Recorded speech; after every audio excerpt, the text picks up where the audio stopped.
Hi, everybody, and welcome to another episode of the United States of a Movie Podcast. Yes, it's a Monday, but now it's a fun day because your favorite movie podcast is back. We're the podcast that is trying to do the impossible. We are trying to find one movie to define each state in these United States. It's been an amazing mission so far, and it's one that I thoroughly enjoy. My name is Ollie Pettigrew. I'm a massive movie fan. I was a movie host back in Asia. I used to host a show called EPAD on Max, one of my favorite shows ever because it actually had a disclaimer/warning at the beginning of the show, much like I feel this podcast should have as well, but it's because it's so much fun.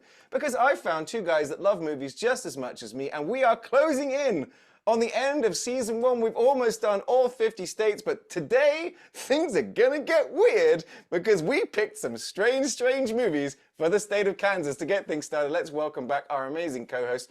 First of all, the guy with the most beautiful hair and beard in all of America, Ryan Sun. Welcome back to the show, buddy. I feel like every episode we stray further and further from God. And this episode is going to be a testament to that. So bear with us. Take a leap of faith, my friend. Trust me, you'll find some great movies in this particular episode. And of course, he's currently sitting in his own private video rental store. Let's welcome him back, the man, the myth, the legend himself, Will Hirsch. It's good to be back, brother. I'm ready to run down on these movies, and only one can come out on top. Now, the reason for the truly impeccable, perfect Hulk Hogan impression and the other sort of general confusion that's going on is because, guys, when we have been doing this show now for almost a year, I think, and we honestly, like, sometimes we go neck deep into these states. Sometimes we get, like, really into the nuance of these states, and then there's other weeks like not today. Nuances for the week, let me tell you. It was quite one of those random weeks, but then again, this is why I love doing this podcast, because how else would I have a week where I watch these 3 movies? I mean, it's statistically impossible. Yeah, I know. Right. And we'll start with Will. Will, honestly, when I said we were doing Kansas, considering the tattoo that you have on your wrist, I would have bet money that you would have picked. That's a Superman tattoo, by the way. One particular movie, but you didn't. You picked the second sequel to that particular movie. Tell us which movie you chose. I picked the classic Superman 3, which widely regarded as one of the worst superhero movies ever made, but does feature way more of Kansas than the other movies. Well, you know what? You're right. That's where you get your little, okay, fine, well played, sir. Show off. Yeah.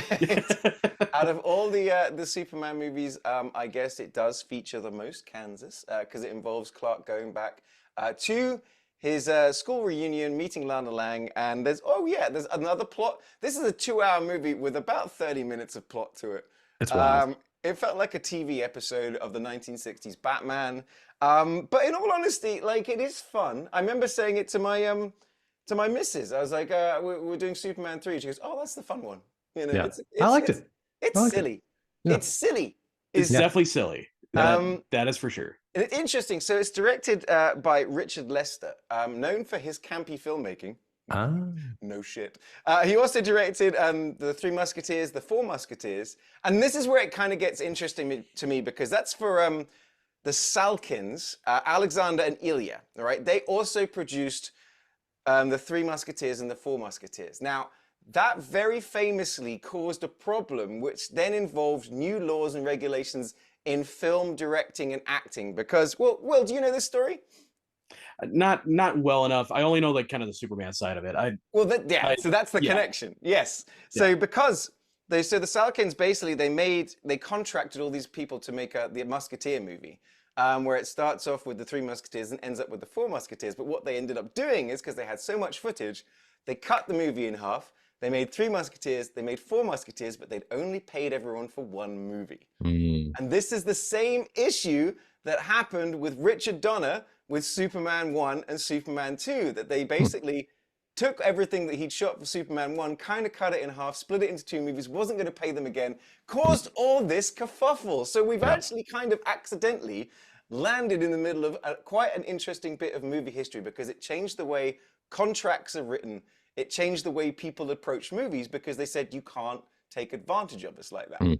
And now Zaslav is like, I got to figure out how to make money off of this. Yeah, he's like, this is genius, actually. What And if you you've seen filmed it- a whole movie and just scrapped it? It's fucking brilliant. You ought to go the other way. Instead of making 2 movies out of 1, you just make a movie and then just destroy it. Don't release it. Yeah. Yeah, and then it's like, you know what we should also do is we should team up with other streamers and put commercials in our streams. And oh wait, we've invented cable. I can only get so erect. God.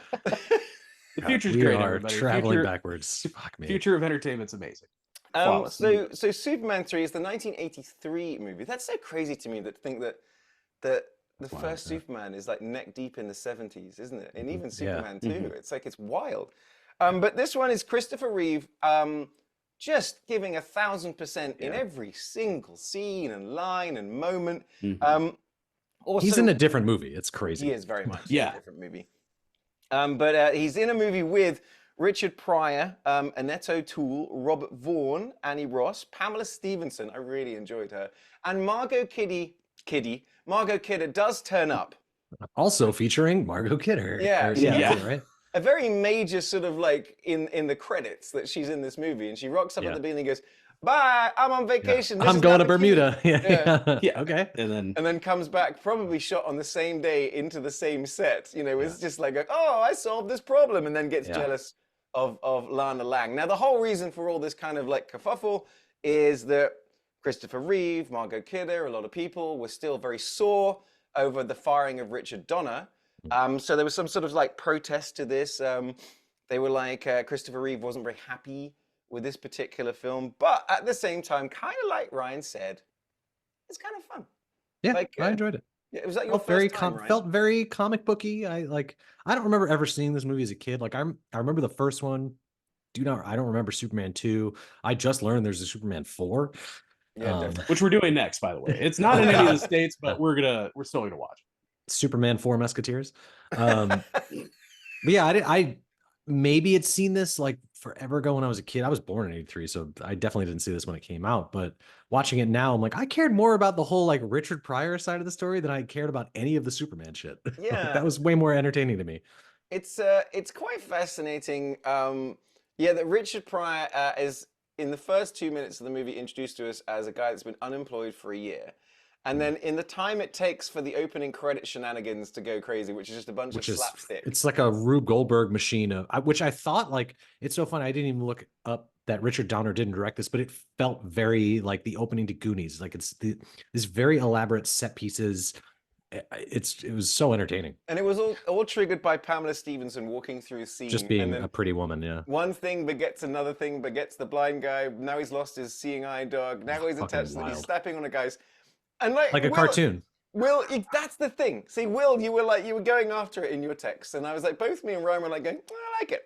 Yeah. Mhm. I enjoyed it. It feels wacky. It feels comic Yeah. booky. It's not a good Superman movie, but I enjoyed it, you know. Yeah. Way too long though. Fuck. Oh, way too long. It's definitely wacky. It's definitely silly.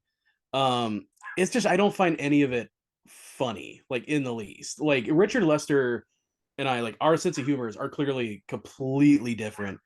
I think the guy's a talentless hack. If you've seen his Four Musketeers movie, not an ounce of humor in any of it, but it sure is wacky. So they just keep adding musketeers to like Yeah, I mean, by the time they get to 18 Musketeers, it's too many, guys. I'll it's a say lot, it. yeah.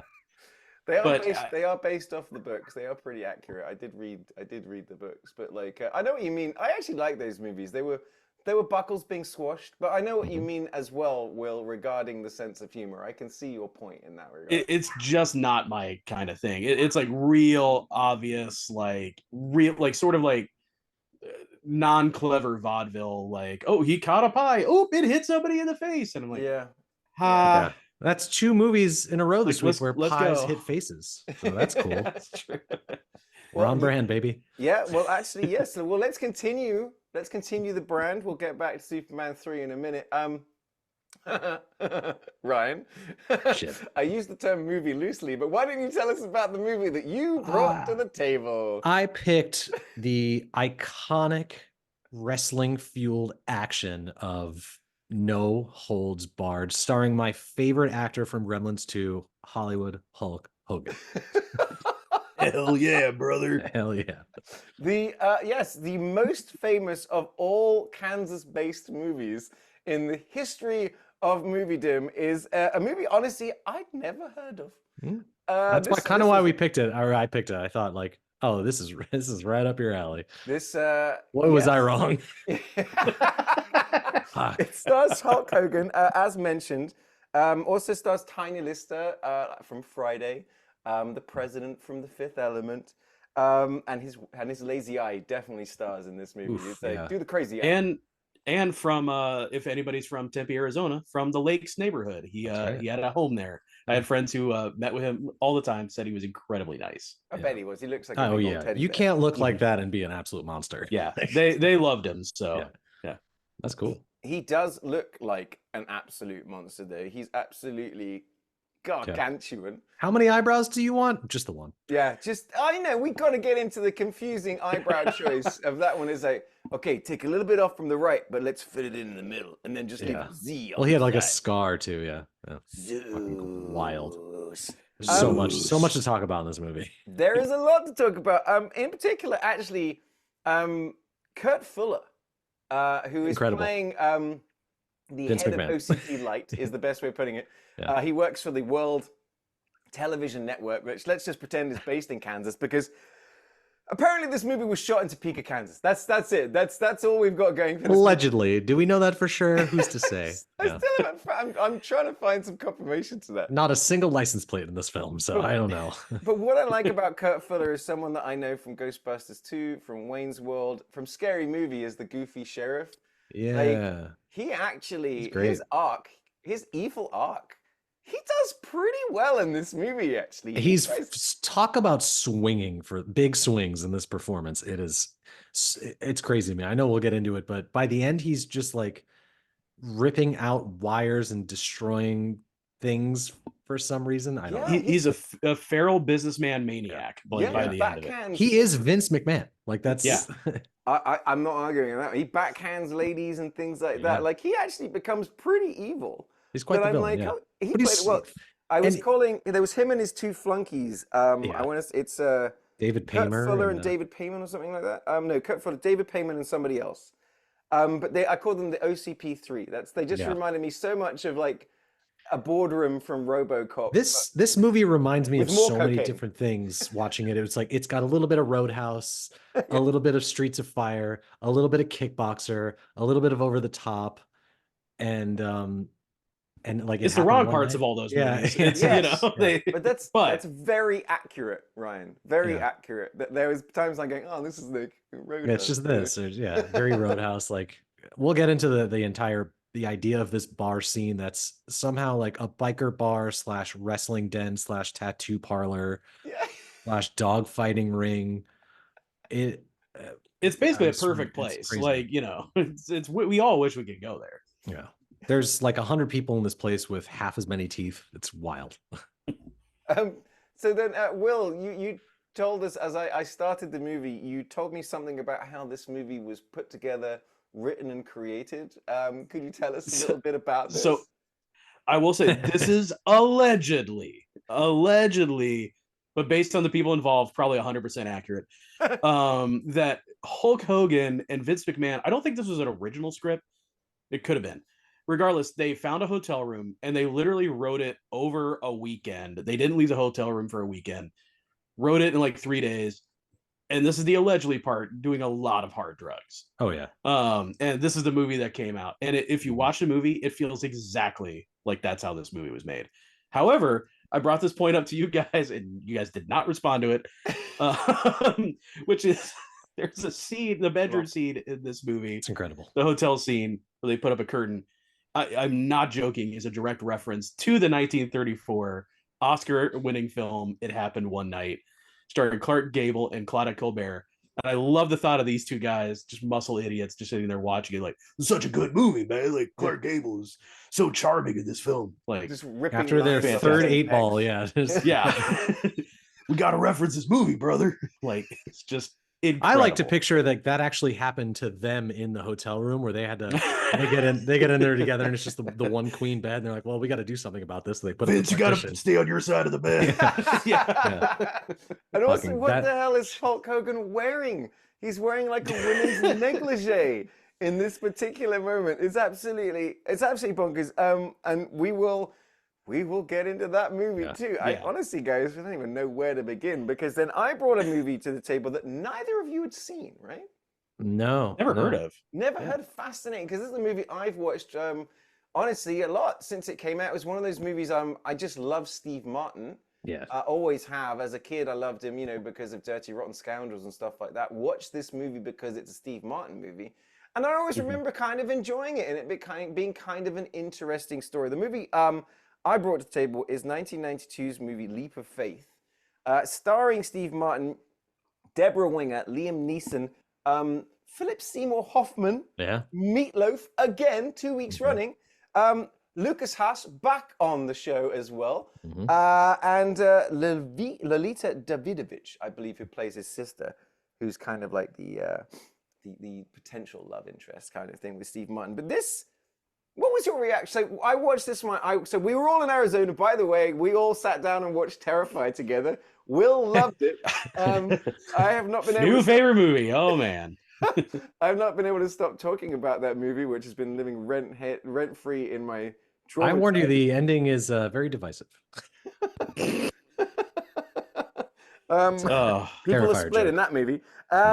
So yeah, like, what's your reaction to this movie, Will? Because your one sort of thing that you put on our text thread was, "Wow, okay, interesting." That was actually the word everyone used about Yeah. this movie, was the word interesting. Yeah. How I said it was so? How this interesting.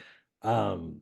Yeah, no, Ollie and I we actually got to watch this together, so holding hands and everything. And yeah, I mean, it was a movie, like, I feel like I remember seeing the trailer for it. You said this came out in 92, right? 92, yes. So this just wasn't like when I was that year, whatever age I was, I just 10, 11 years old. These weren't the types of movies I was watching. Mhm. I was more into RoboCop or some shit like that. So this movie wasn't really even on my radar. And as I got older, it just wasn't around, versus, like, let's say Steve Martin, like My Blue Heaven or something like that, which I love also. But yeah, I mean, I thoroughly enjoyed this movie. It really wasn't at all, I mean, kind of what I expected, but like you said, the only word I could describe it, even when it ended, it was like, that's an interesting movie. Right, because it tells the story about essentially a grifter. He's a bit of a con man. They're out on tour, and they're doing kind of like a con revival. And it's essentially sort of based off something very famous. Actually, was there was a guy doing this. So do you guys know the story of the famous Randy? He's a very famous magician that would go around. There's a great documentary about him. But what he did back in the 80s and stuff like that, and honestly, all the way up until, like, he died recently. I think he died recently. But are you talking about the Amazing Randy? yes, the Amazing Randy. That Oh, he's a I know magician. all about him. Yeah. Right. Yes. So he famously exposed. So Ryan, if you don't know this, great documentary. Like I said, watch the Amazing Randy Check it out. documentary. He's a magician that would go around disproving people that were using magic and deception to deceive people and steal their money, essentially. So they'd be faking being a religious something or other, or being a psychic and stuff like that. And he'd always go and call them out. And so what he did for this famous guy that would sort of do these revivals, just like in the movie, he took a radio receiver to one of his revivals and he recorded it. And he had communication between the guy and his wife, which is very much kind of what's happening in this movie. And it kind of ruined the guy. Good. But it's the thing about it is, the thing that I think we all found interesting is it's a movie that talks about grifting. But then at the same time, it sort of like was reminding us of very much of a lot that you're seeing nowadays in sort of like on Twitter and on YouTube, and honestly on sort of cable news and things like that. That's sort of like that grift. But then it works in an actual miracle towards the end. That's why That's it gets interesting. where it Yeah. lost me. And Yeah. that's why I want to get into this with you, Will. Like, so give me your sort of like your initial read on this movie, then as it started going like towards the end, how it left you feeling. It's funny. Yeah, it's funny you bring up The Amazing Randy because Randy's a hero of mine. I've known about the dude for years. The documentary is incredible. And real quick, I made a TikTok about this, so I won't go into too long about it. But if you watch Late Night with the Devil, there's an Amazing Randy in the movie. That's the skeptic character. That's who that guy is supposed to be. Incredible. Like, no doubt. Even like best part of that movie. Yeah. Yeah, I mean, best part of that movie. But it rubbed me kind of the wrong way because the guy in the movie is an asshole. Like, he's really mean and condescending. Randy was not that at all. He was lovely. Yeah. Yeah, and they make him into kind of the villain in Late Night with the Devil, and I don't understand the logic behind that. It kind of ruined the movie for me. I didn't understand where they were going with it. But it's funny you bring that up because this movie, I'm like, okay, I can see the inspiration, but they forgot to add the Amazing Randy character. And at the end of the movie, yeah, like, we'll get into it, but at the end something happens, and then I'm kind of left scratching my head at the end of it, where I was like, I think I know what this movie was trying to say, but I feel like this movie changed its mind 2/3 of the way through, like, production. Like, it was going down one way, and then changed. I don't know. I found it kind of a head scratcher, where I was like, I get it.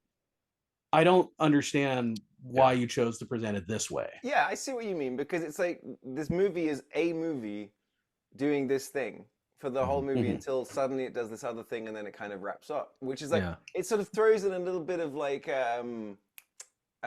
was it If You Build It They Will Come, that movie. Oh, Field of Dreams. Field of Dreams. Yeah. It gets a little Field of Dreams in it. It gets a little, wait a minute, did this actually just sort of happen kind of thing? Yeah, I was definitely expecting a different outcome for this type of film. Like, for example, because basically the premise is their tour bus breaks down in this small town. They can't get a part for it or whatever, and they decide to stay in the town and set up this revival church like they normally do, and to bilk people out of their money using these miracles, so to speak. And in any other type of film like this, the resolution, the third act, would be like the main character like falls in love with the town, or falls in love with someone there, and then sees the error of his ways, and that kind of happens here, but with Deborah Winger, very, very unceremoniously. Like, I mean, it was like I said, it was interesting that they, I guess, didn't go that route, but I don't know. Or at the very least, the movie. Good. Yeah, basically at the end of the movie, it's like, as you can be a grifter as long as by the end you're kind of sorry, and then you leave, and then it's fine. There's no punishment. You're fine. You're good. It's all, you're free to go on to the next town and do the same thing. But part of like, so Steve Martin, so to kind of like boil it down to people, if you haven't seen the movie, much like these guys, but like kind of like we're saying is Steve Martin, he plays this character Jonas Nightingale, a faith healer, revival centerist. They're all on tour. Deborah Winger, and there's 2-3 buses worth of people. It's obviously traveling around North America. They stop in a town, like they said. In this case, one of their trucks is getting broken down. They end up in Rustwater, Kansas, where they decide, all right, set up, and we're gonna do the revival over like 3-4 nights of just put on a show.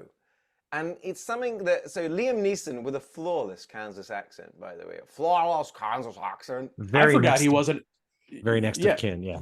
Yeah, I forgot he wasn't American. Like, it was blowing me away. It's all hillbilly, baby. He is the sheriff of this small town, and he is, of course, kind of like wise to what's going on here. But kind of like Steve Martin's argument is kind of like, well, look, does it matter? Yeah. He's very much like, look, I'm coming by, I'm putting on a show, I'm giving these people some faith. What does it matter if it's real or not? For them, it's real. And so then when it starts becoming kind of, I guess what it does is it kind of posits the whole idea of faith.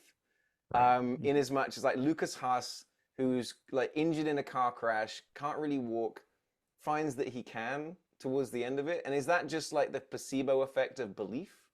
Or is that an actual miracle that's happening kind of thing? Yeah, that whole thing is a little very movie magic-y. It doesn't really make a lot of sense, because I mean, his legs are fucked. Like, yeah, and it doesn't quite go with what the theme of the movie is up to that point. It would have been better if at the end, like that it turned out him and his sister, were in fact the ultimate grifters and we're grifting the grifters, that would have been Oh like, yeah, oh shit, but because that's I what would he never have thinks seen. is happening. Right, Yeah, right. yeah. Yeah. Once a grifter, always a You can't grifter do kind that. of. Right. But I guess what I thought it was playing.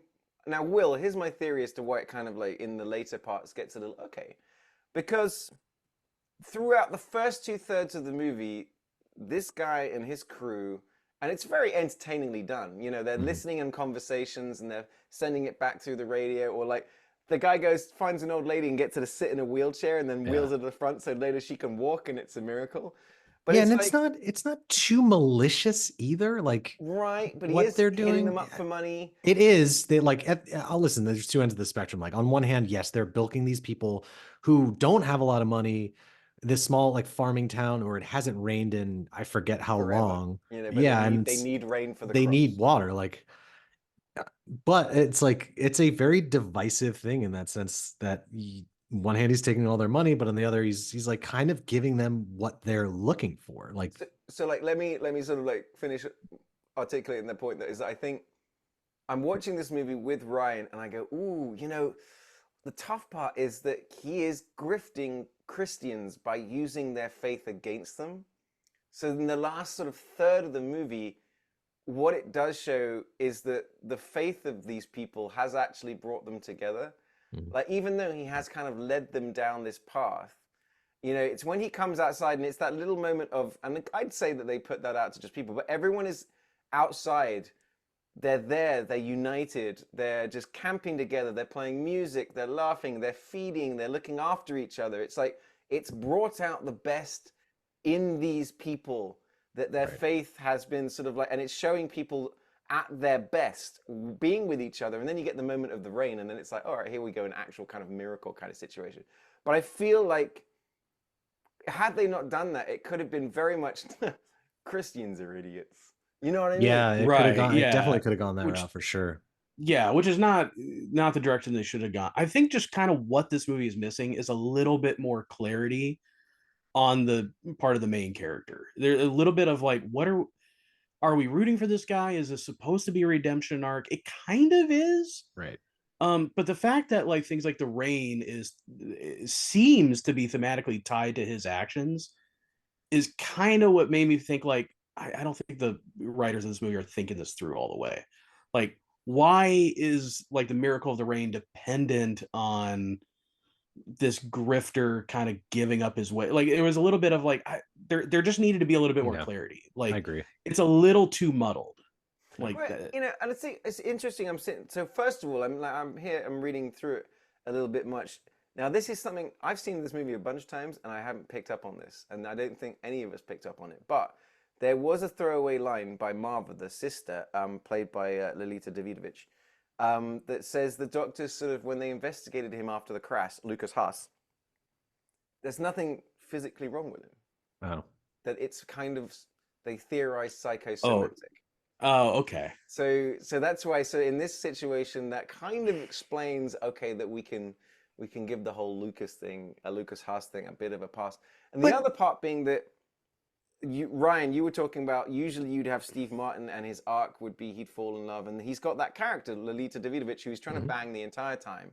Sure. Now usually that would be how it would go down, but instead it's actually Deborah Winger and being kind of won over by Liam Neeson, and she's the one that leaves the tour and decides to stick around with the tall, handsome Irish American guy. After 3 days, I mean, who could resist? Yeah, after 3 days, kind of abandoned. So wait, I was kind of wondering what's happened to everybody else that's on tour. So Deborah Winger and Steve Martin have just abandoned everybody in the middle of Kansas. Bye. Yeah. What happened to all the money that was donated? Like, where's that It's going? an insane amount of money, so much that this isn't like a huge town by any stretch. But I know, like, as the congregation was getting bigger and bigger, more and more people were coming from like out of town to Mhm. come see these miracles happen. So I get that. But yeah, I mean, it doesn't seem very sustainable. But then again, I mean, no taxes, baby.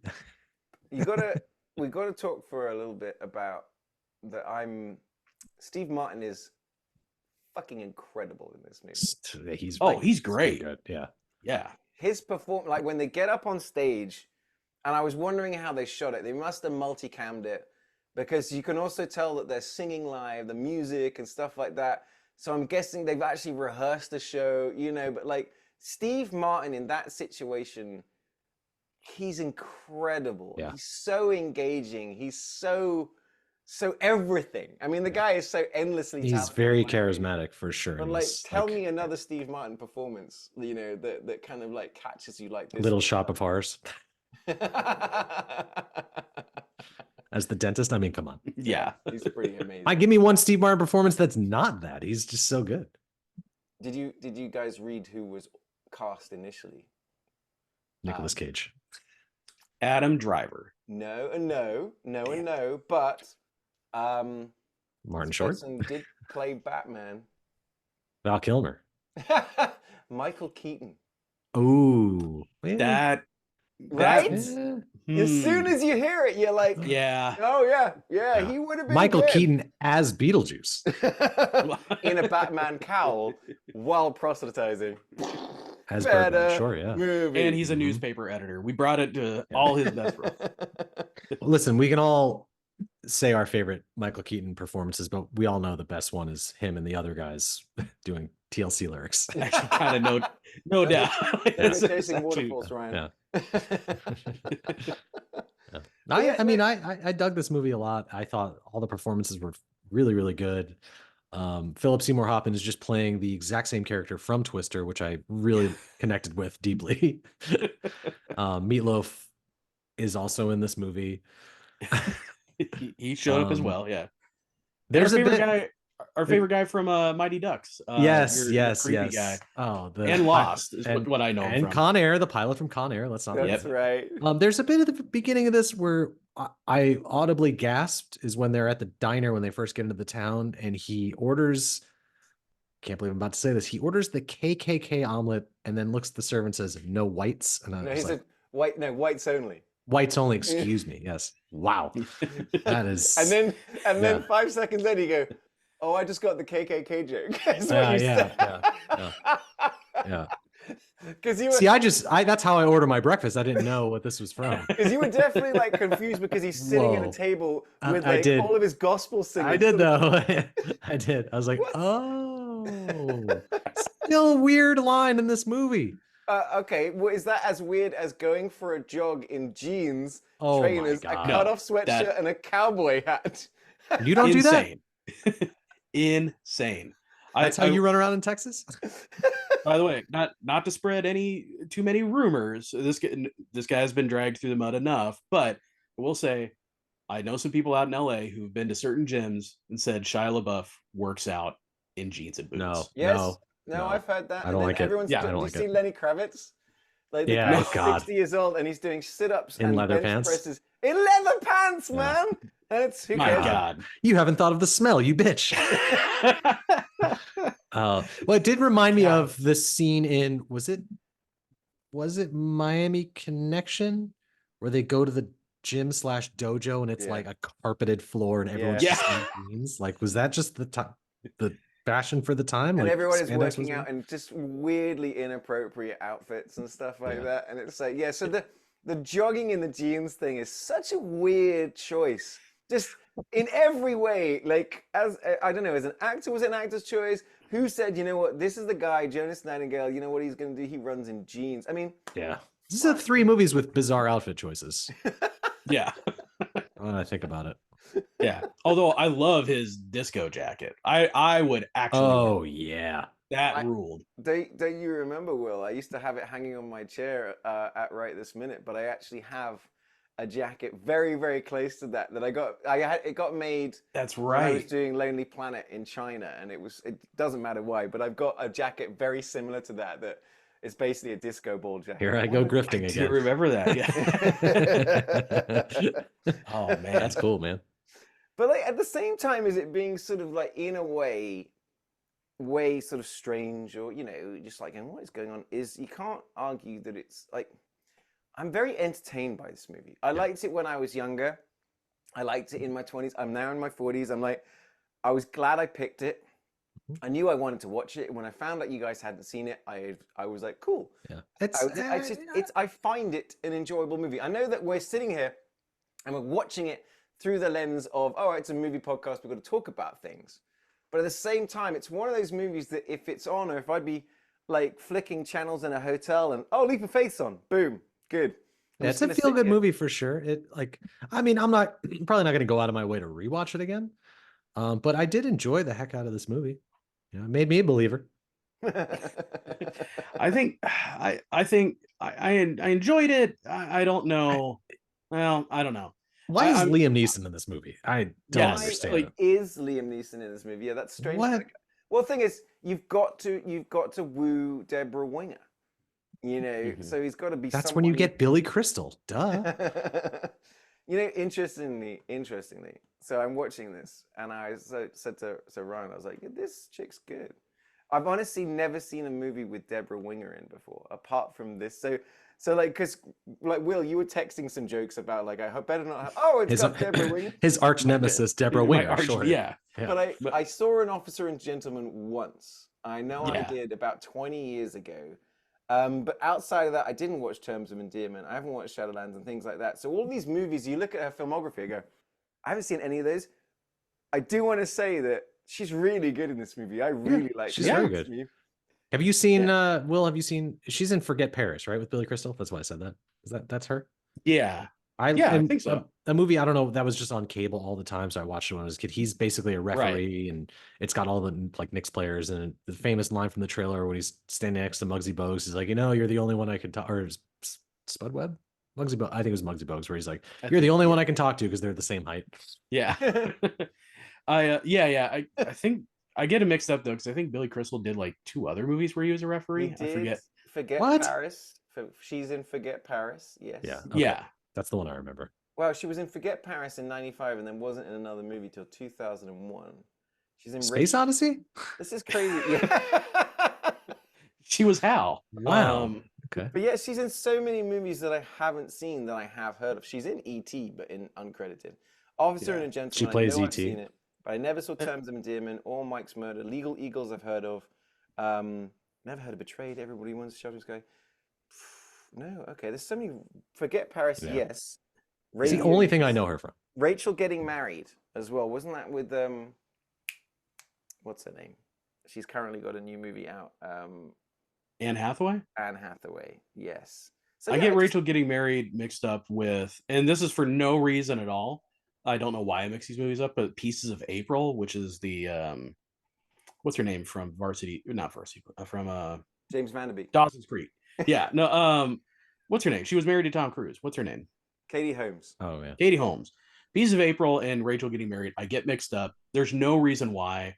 Well, it's probably Maybe the they had poster similar looks the posters. same, and it's Yeah, got maybe, it's got a brunette, pretty white Yeah. girl on it. Yeah, It's just never like- seen either. I get them mixed up in my head, so I don't know which is which.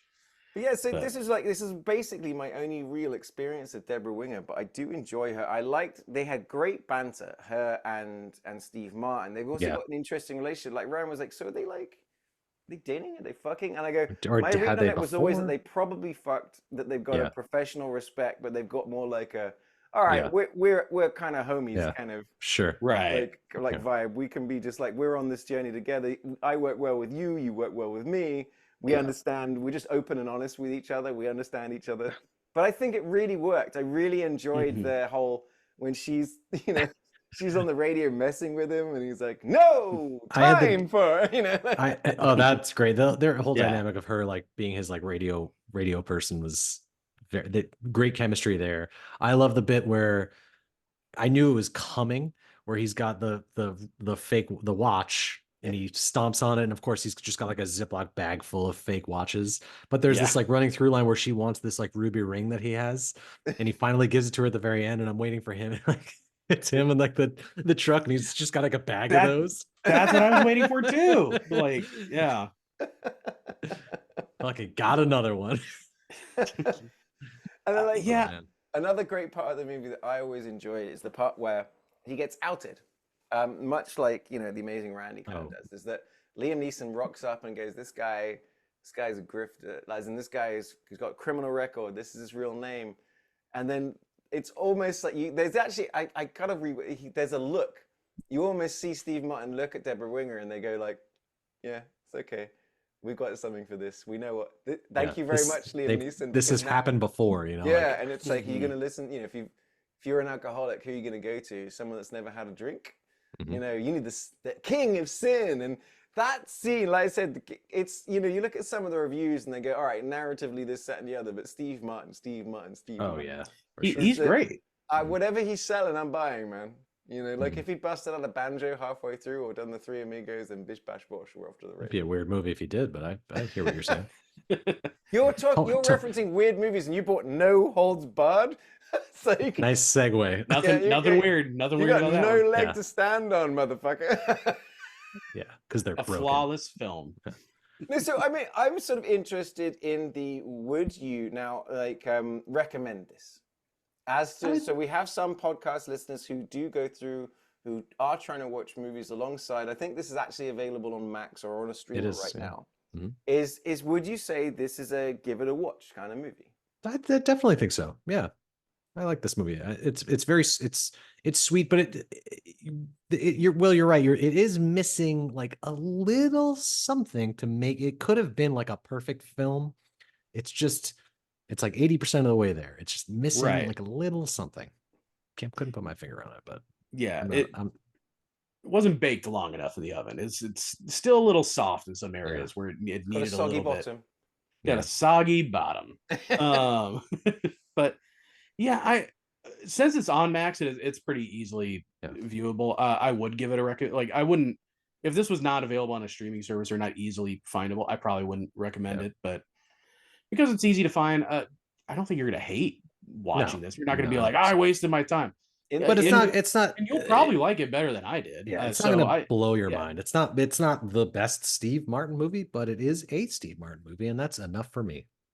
Yeah, okay with that. And But it's got through the 2024 lens though, it is going to make some of you go, oh man, for seeing it for what it is, because you'll see that there are billionaires. There like you know there are very famous people in states like Texas, like where I live, that do this. They do this revival, and it's like if you want, you know, it's the same line that Steve Martin's doing. It's like whatever money you give here will be returned to you tenfold by the Lord.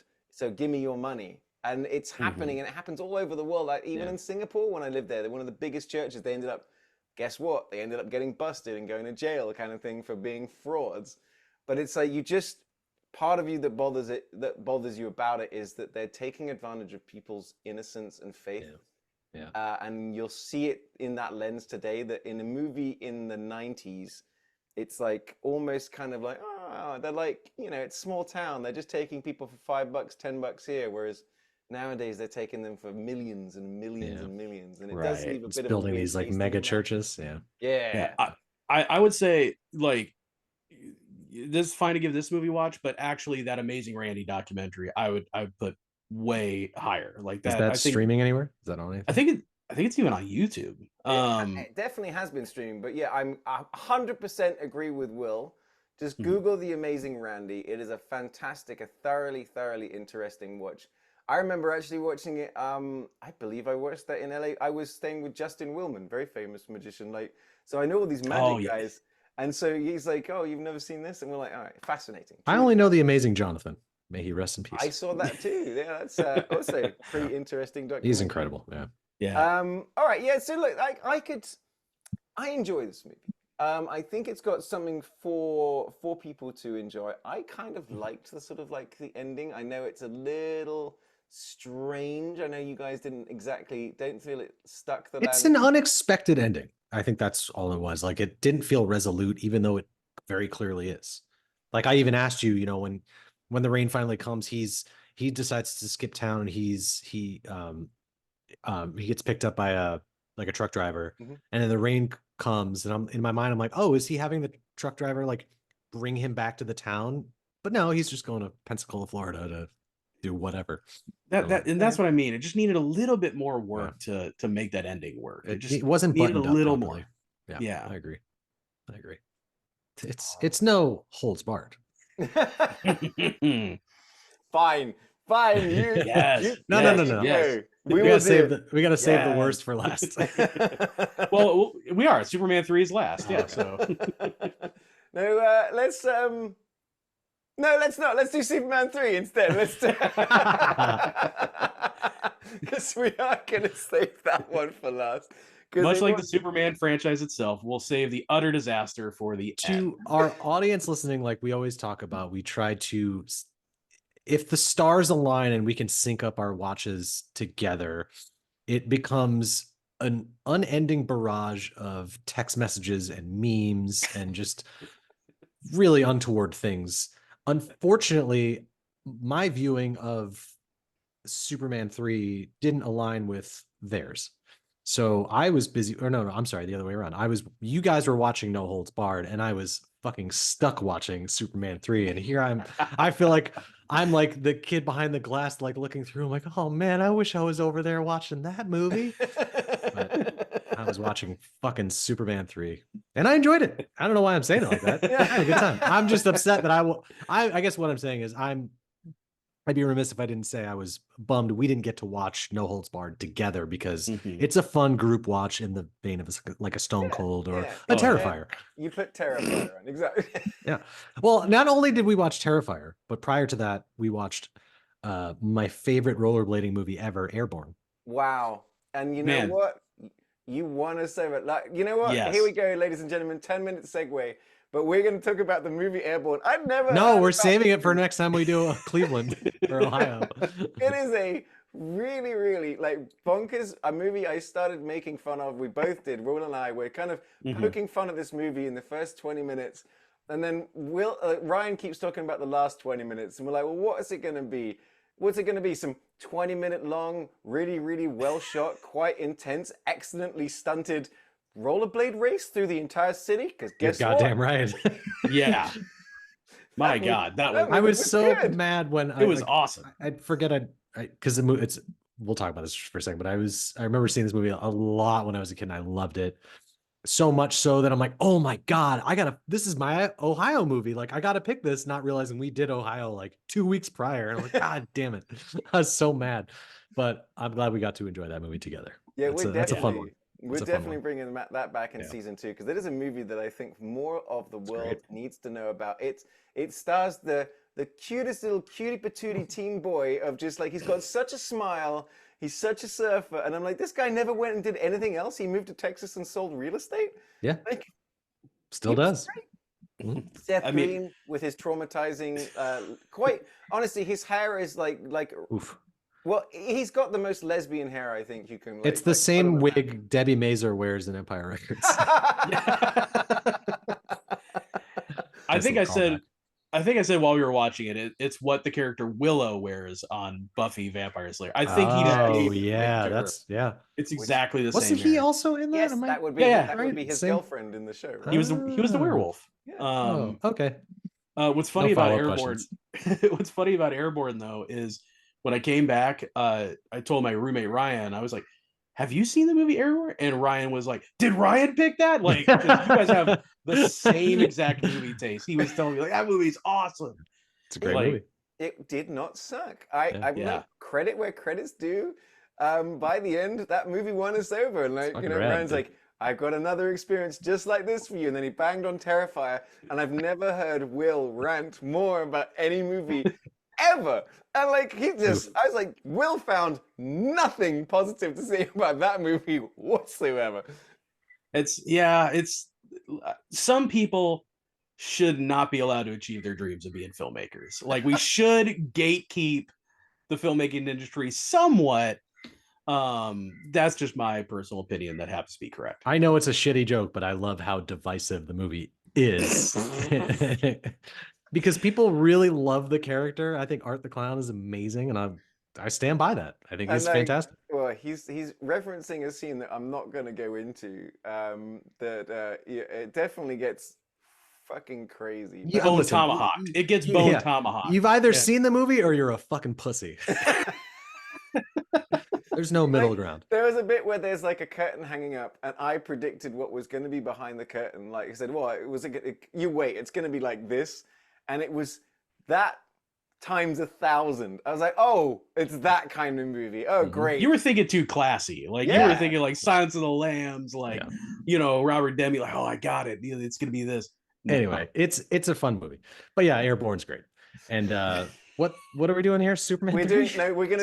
We're doing an Inception kick. We're going to Inception kick out of Terrifier back into Airborne, and then we're going to kick ourselves out of that back to Superman 3, which is what we were talking about. That's the end of that 10-minute segue. Welcome back, ladies and gentlemen. That segue was sponsored by A lot of segues. We had a Deborah Winger segue, a Terrifier segue. I'm into it. We're going to build this up. But yeah, Superman 3. Superman 3 is a movie that's got all the pieces. Like I said, I know exactly what Ryan's saying is that this movie does start with a Richard Donner-esque sort of vibe, a feel, and things like that. We have Christopher Reeve looking fantastic. And the music too felt very the same. So it's No. well, it's not. It's just ripping it off. It's basically I want to watch Superman. Oh, we've got Superman at home. Superman is essentially, what Superman 3 is. It's got a much smaller budget. I think it was like 39 million. But like Christopher Reeve is just giving it his all. But it starts off, it's just by the end of it, I was almost annoyed at Will by the end of it because I wanted to watch Superman. Because the first one is a movie that I consider it's one of my perfect movies. It's just, it makes me feel so much. It makes me feel so good. It looks and sounds incredible. And it's one of my favorite posters of all time. And it's like, you'll believe a man can fly. You know what? You will. And just like Christopher Reeve is just perfect. He is absolute perfection that this Christopher Reeve carries this movie. He definitely. Yeah. But it's also so does Richard Pryor too, like to a different extent. I don't know. I think he's great. I loved him in this. I love his energy. Yeah. He was funny. He was cracking me up. He was, he was so huge at the time that but one of my favorite Richard Pryor movies is The Toy, which is a very problematic film. I haven't seen that. I think Brewster's Millions. Yeah, it's another great one. Yeah. But what's the one with Gene Wilder? See No Evil. See No Evil. Yeah. Hear No Evil. Yeah. Silver Streak, and then I don't know. I forget. But anyway, I think he was great in this, and I enjoyed him. Yeah. So all right, look, Will, you were the one slagging this movie off. You chose it. Yeah, you piece of shit. So give us your pitch on this movie. Give us your take on this movie. When was the first time you saw it and you're like, oh no, movie's gonna be bad? No, I was too young for that because this is when rewatching it this time. Everything came back and I could basically quote the movie, and I was like, oh, okay, I know what's happening in this. I had the box set when I was a kid, so I had all 4 movies, and I watched them all a lot as like a real little kid. So I've seen all these movies a bunch. But even as a kid, I would watch like 1 and 2 way more than the others. But it wasn't until I think I was working at the video store when I just was like, oh, let's put Superman 3 on and rewatching it. And I was like, oh no, this is bad. Like, this is really bad. That's when that became clear to me. But Richard Lester, like I said, he and I just do not think the same things are funny. But Christopher Reeve, I mean, going to the first Superman film, I think the best scene in any superhero movie ever made is Superman and Lois, like the interview on her balcony. I think is the best scene in any superhero movie, period. I think it's fantastically written and performed. And this movie suffers because Margot Kidder is literally in like 2 minutes of the film, and you don't have their chemistry. And oh my God, I'm forgetting the gal who's Annette O'Toole. They're cute together, but it's not the same like chemistry. It's just, and Christopher Reeve really is carrying this entire Is film. that a famous comic? Because I don't know really much about Superman comics. Is she a comic book character? Lana Lang is she's his high school. Like, oh right, okay. So right. When you watch the show Smallville, it's played by Kristen Crook, and his mother in Smallville is her, Annette O'Toole. Yeah. Cool. This movie's weird because it kind of brings in stuff from the comics, but then also does it like the kryptonite in the comics. We won't get into it. There's 85,000 different types of kryptonite. They all do different things. One gives them a rash. One makes them sneeze a lot. Like they all do, like, it's stupid. Right. But this one, for those listening to the podcast, find us on YouTube just so you can see the face Ryan is making. It's going to be the thumbnail for the video. So you see what pink kryptonite does. No, oh my God. Red kryptonite. But like in this movie, it's like they combine kryptonite with tar and that doesn't kill Superman. It makes just him makes him an awesome. asshole. Yeah. Is that the subtle anti-smoking thing? That like so that Richard Pryor is smoking, he looks on the side of his cigarettes, he says Tars, they do that, and it turns Superman into a dick / enables him to bisect himself. Oh no, we're back to Terrifier. And then enables him to fight himself. Like it's yeah, but you know what? It's telling the story about an alien that can fly. So what are we really getting into when it comes to? I mean, I guess you have to pick your like line of silliness. Like, and for me, this movie crosses it because the first movie takes him hundreds of years to get to Earth. Like Krypton is super far away. In this movie, Richard Pryor reprograms a weather satellite to like Geostorm. go to Yeah. Krypton and bring it. And Well, it happens in a day. Actually, let's talk that out. Okay, so we see Richard Pryor, like I was saying, in the first 5 minutes, we got a scene with him trying to claim unemployment. They're like, you've been unemployed for nearly a full year. You don't qualify anymore. After this whole intro scene, we next see him that he's basically found a job in a sort of computer programming place because he saw a flyer, and he's just gifted. Immediately. A I gifted thought programmer. I thought I missed something. Like Nope. Same. He just knows how to program. And Okay. when I say knows how to program, he goes, give me money in my account. I Yes. said that in our text thread. The concept of like hacking computers in this film is just typing what you want into like a word processor. Yes, but then they take it a Crazy. step. Well, they actually take it 15 steps further. Too much. Which too is much. kind of like Will is saying, is that if you know how to use a computer, you can basically do anything. So this is like, 1983, chips are being invented, computers are being invented. And so I guess they theorize, because using Richard Pryor's ability to get Brad drunk, again, we'll get back to it, but access a computer, he is able to program a weather satellite to, one, create weather. So they were able to fix the price of coffee by sending a tornado into Colombia where those competition winners went. So, amen, Chekhov's competition winners. But then turn that very same satellite around and send a laser into space to find the remnants of Krypton to analyze kryptonite. Because What was your question? Because Richard Pryor can type on a keyboard, and it's like that's how they explain it. Well, he just used the computer, so he reprogrammed the thing. Hashtag Geostorm. You know, I've seen Swordfish. I know how this works. Yeah. Which, like, Fucking at a crazy. certain point, you would be like, okay, well, if you could type anything into a computer and do anything, why wouldn't you type print me infinite money? I mean, it And kind then of you're like, does in the done. beginning. Like he In the beginning, which is the inspiration for Office Space, which is fantastic. Yeah, exactly. Like, yeah. they That's the plot of reference Superman it 3. in- Yeah. Killed me when That's I so saw that fucking in funny. theater. Oh yeah. Nice.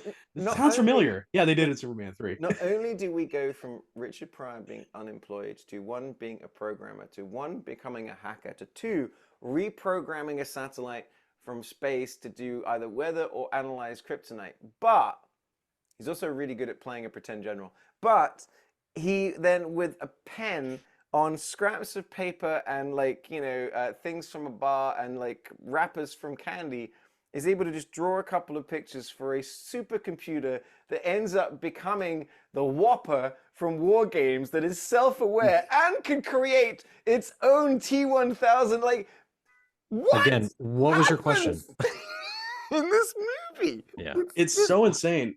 It's a remnant because originally it was going to be Brainiac was going to be the villain. And it's like, so, which makes sense. Like, once you know that, like, it was going to be an alien supercomputer villain, then some things start to make sense. But then it's like they cut down the budget so much. And it's like, well, what if it wasn't an alien supercomputer? What if it was Richard Pryor and then just a big room with computer stuff? It's in the movie.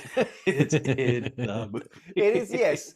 And it's like, so yes, Ryan, you're 100% right. This movie definitely feels like the sequel Doctor from Key and Peele's Gremlins. Oh 2 shit. sketch was in the writer's room for Superman 3. You're telling me the comedic genius Richard Pryor is going to become a computer genius that can change a satellite to change the weather? It's in the movie. You're telling me the CEO of this conglomerate corporation's got a ski resort on the roof of this building in the middle of the city, and Richard Pryor's going to fly off his skis down the side of the building and land this 300-story building and land on the sidewalk? No problem. It's in the movie. Are you that shit telling was me fucking that nuts. they're going to build a supercomputer in the bottom of the Grand Canyon and then somehow also put in a series of anti-aircraft missiles and rockets in order to protect against Superman? But in order to shoot it and fire it, you've got to have graphics from a video game. It's in the movie.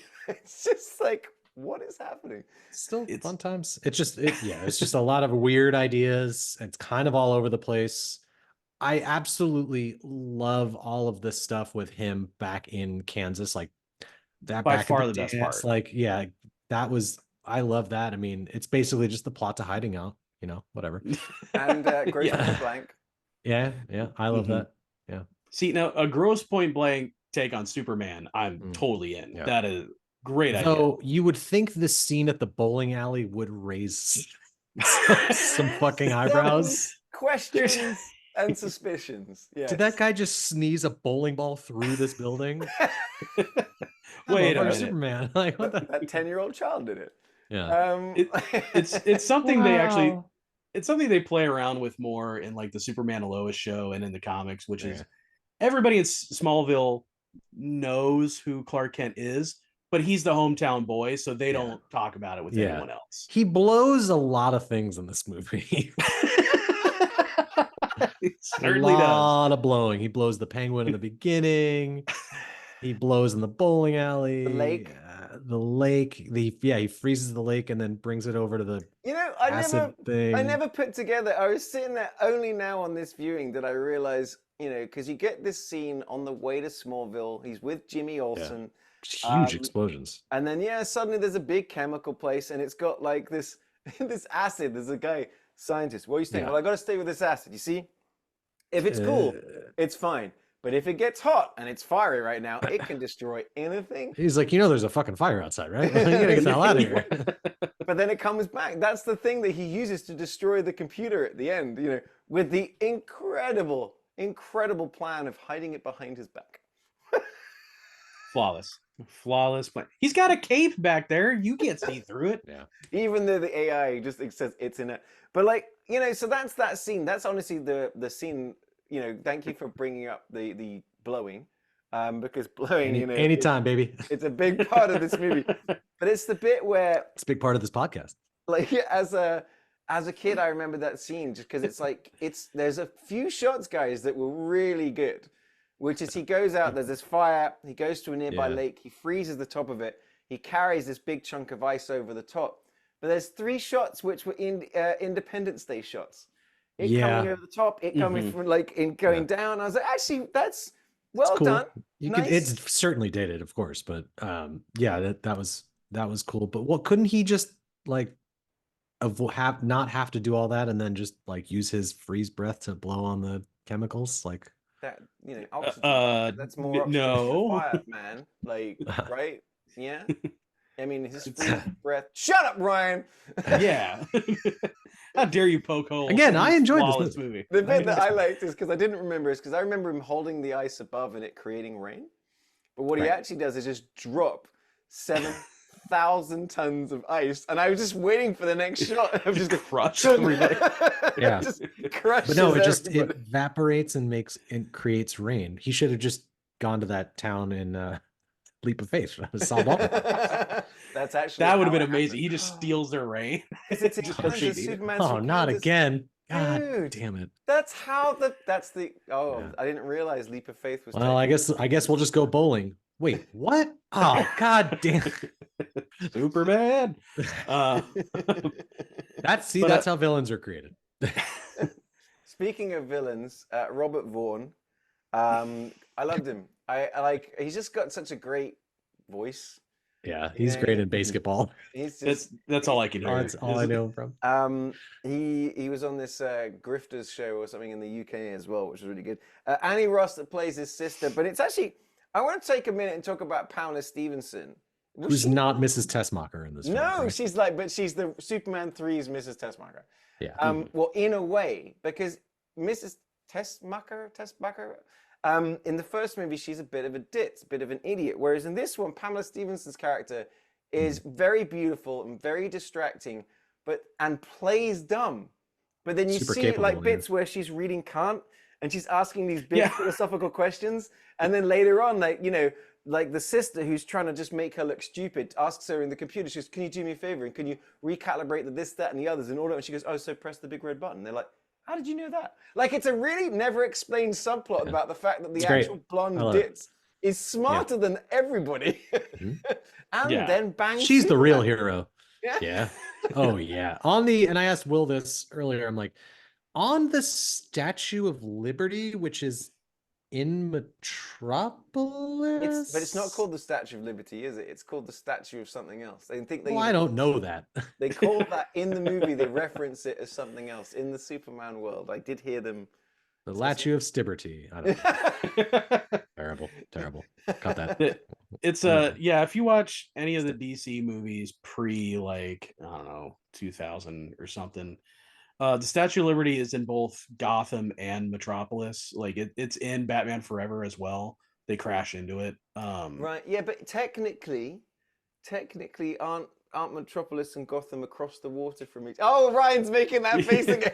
I brought up the same point when I was watching that terrible Batman vs Superman movie, that it's literally right next door to each other, which, yeah, I don't think I've heard a bigger laugh in a movie when they're like, "We're going to Metropolis." Everybody in the theater was like, "Oh, come on." What's next? Batman's gonna eat pussy. That's what Superman's gonna do Hell in this yeah. movie, but All right, only when he's so evil. quick 2-minute segue to anybody listening or watching. If Ryan is not coming from a place of pure randomness, is that there is a look Excuse it me? up. Is that DC at one point there was a scene in the Harley Quinn animated show where Batman was going to perform oral sex on Catwoman, and DC said, "No, that's not what heroes do."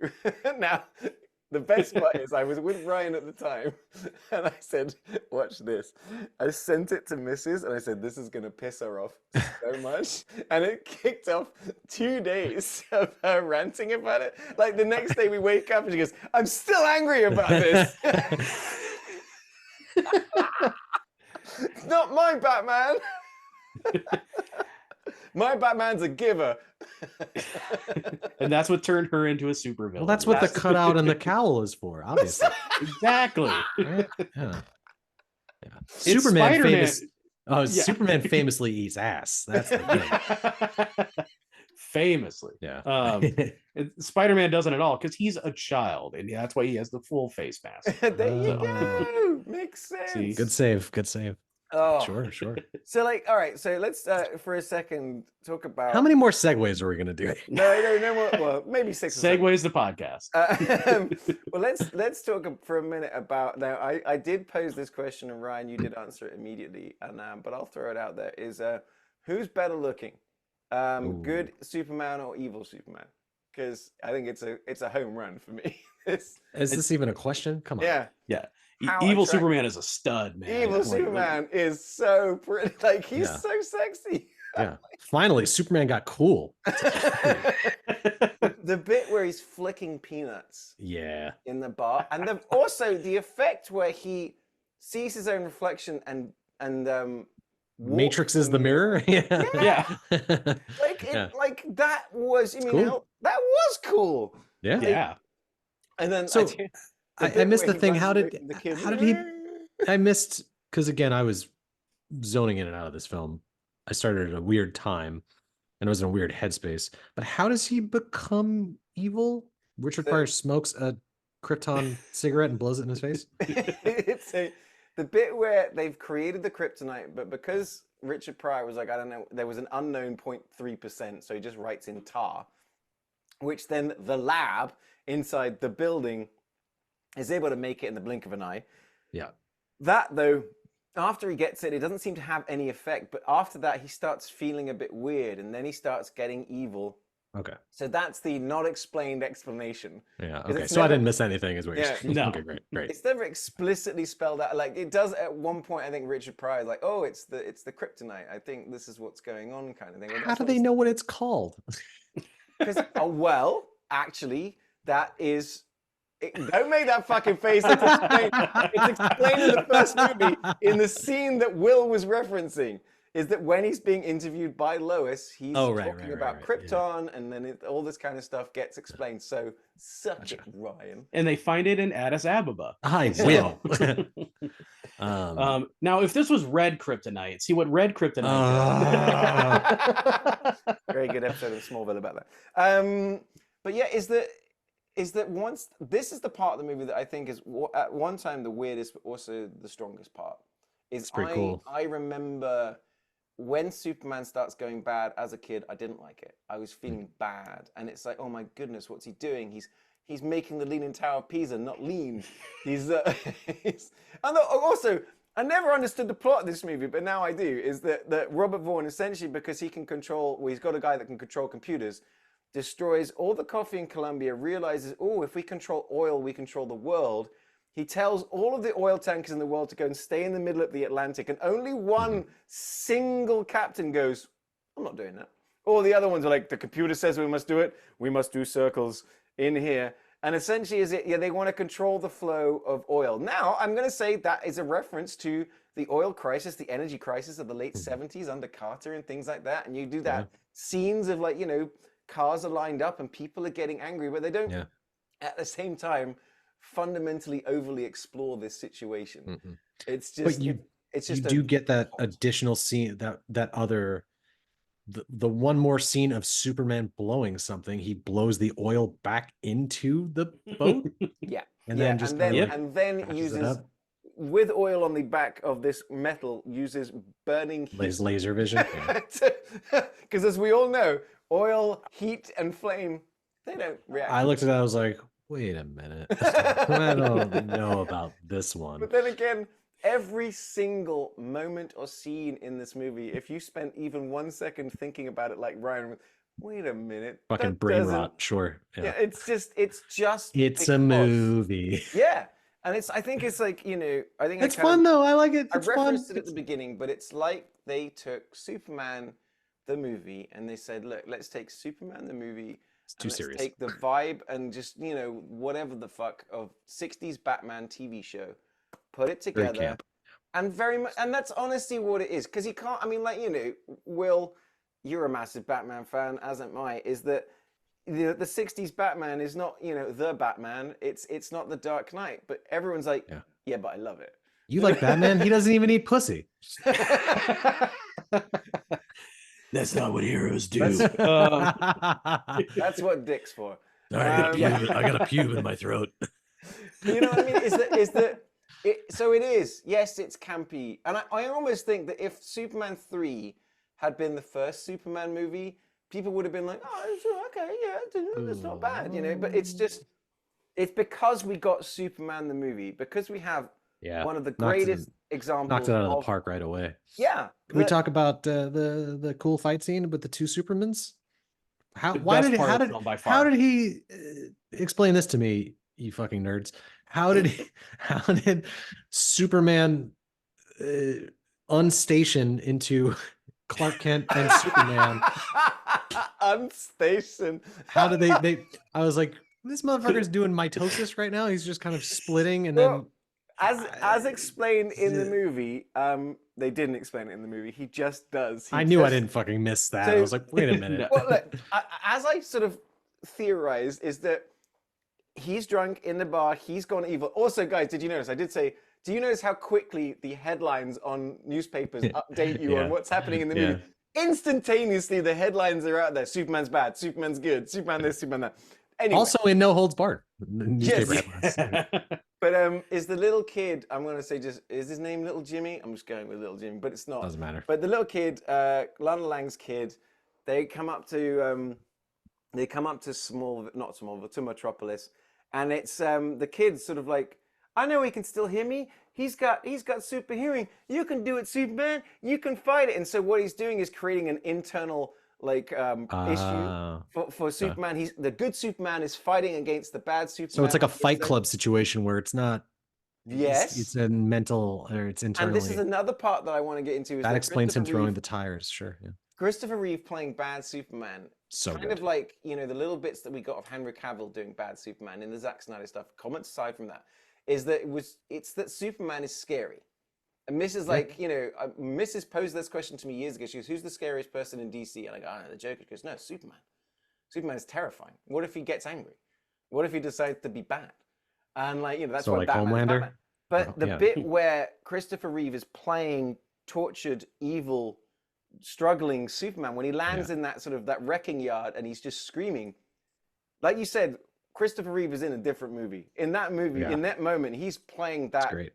He's playing it up, and when he does face off against himself, honestly, yes, very best cool. scene of the movie is good Superman and bad Superman fighting, and they do it in a wrecking yard in the UK. You know, but you know, and it's not like Zack Snyder's got Zod and Superman destroying Metropolis in this massive fight, which is it. You know, it's definitely. Why do you keep leaning on that villain so much in this universe? Like all these movies, it's always fucking Zod. And listen, I love Michael Shannon. Yeah, Michael Shannon's great. But yeah, that scene, like, you know, Ryan, you'd never seen it, so tell us. I know you got confused by the bisecting, but that scene. It plays out very well. It's great. I think it's a great action sequence. There's a shot where he's like throwing the tires and the tires like land on, which is a ridiculous idea that like I've got him capturing Superman with like a stack of tires. He's too tired. Just busts out it. Tires, my only weakness, unless there's lead in them. I don't know. What do you see in the comics? Oh my God. But then it was a great action sequence. And I think you brought this up, like, why is there an acid pit there? Why not? But it's like it's like the Lazarus pit where it's like his rebirth, I guess, right? It's an unguarded acid pit. It's just like literally in the ground. No Anybody can walk right into it. Yeah, 16 guys. Fantastic. It's an ocean nightmare. But you've got an excellent stunt double. Whoever's doing it, you got it looks just like him too. Yeah, they're playing off each other. They got some good shots where it's like he's choking himself, kind of thing. You got that. You know, I remember it being, again, as a younger kid, kind of scared, like about bad Superman hurting good Superman, and then he starts crushing him in the machine, and I'm like, oh no, and then he fights his way out, and then it's the other when he bursts out of the wall. There's very good practical stuff going on, like that big machine bouncing around behind Christopher Reeve, you know, like that. That is a good fun scene. The only thing you don't get is the two of them blowing each other. I mean, using the ice breath to, you know what I mean? Better exactly movie. I'm like, I'm sitting there, I'm watching this thing. I'm like, are they gonna kiss? Yeah, they didn't have their Harry Potter sort of moment where the ones are kind of like battling each other with their laser vision and things like that. It's you know, it's like I said, they're two Supermen, but they're fighting as two very strong people. Yeah, it's like it's basically the ending of No Holds Barred.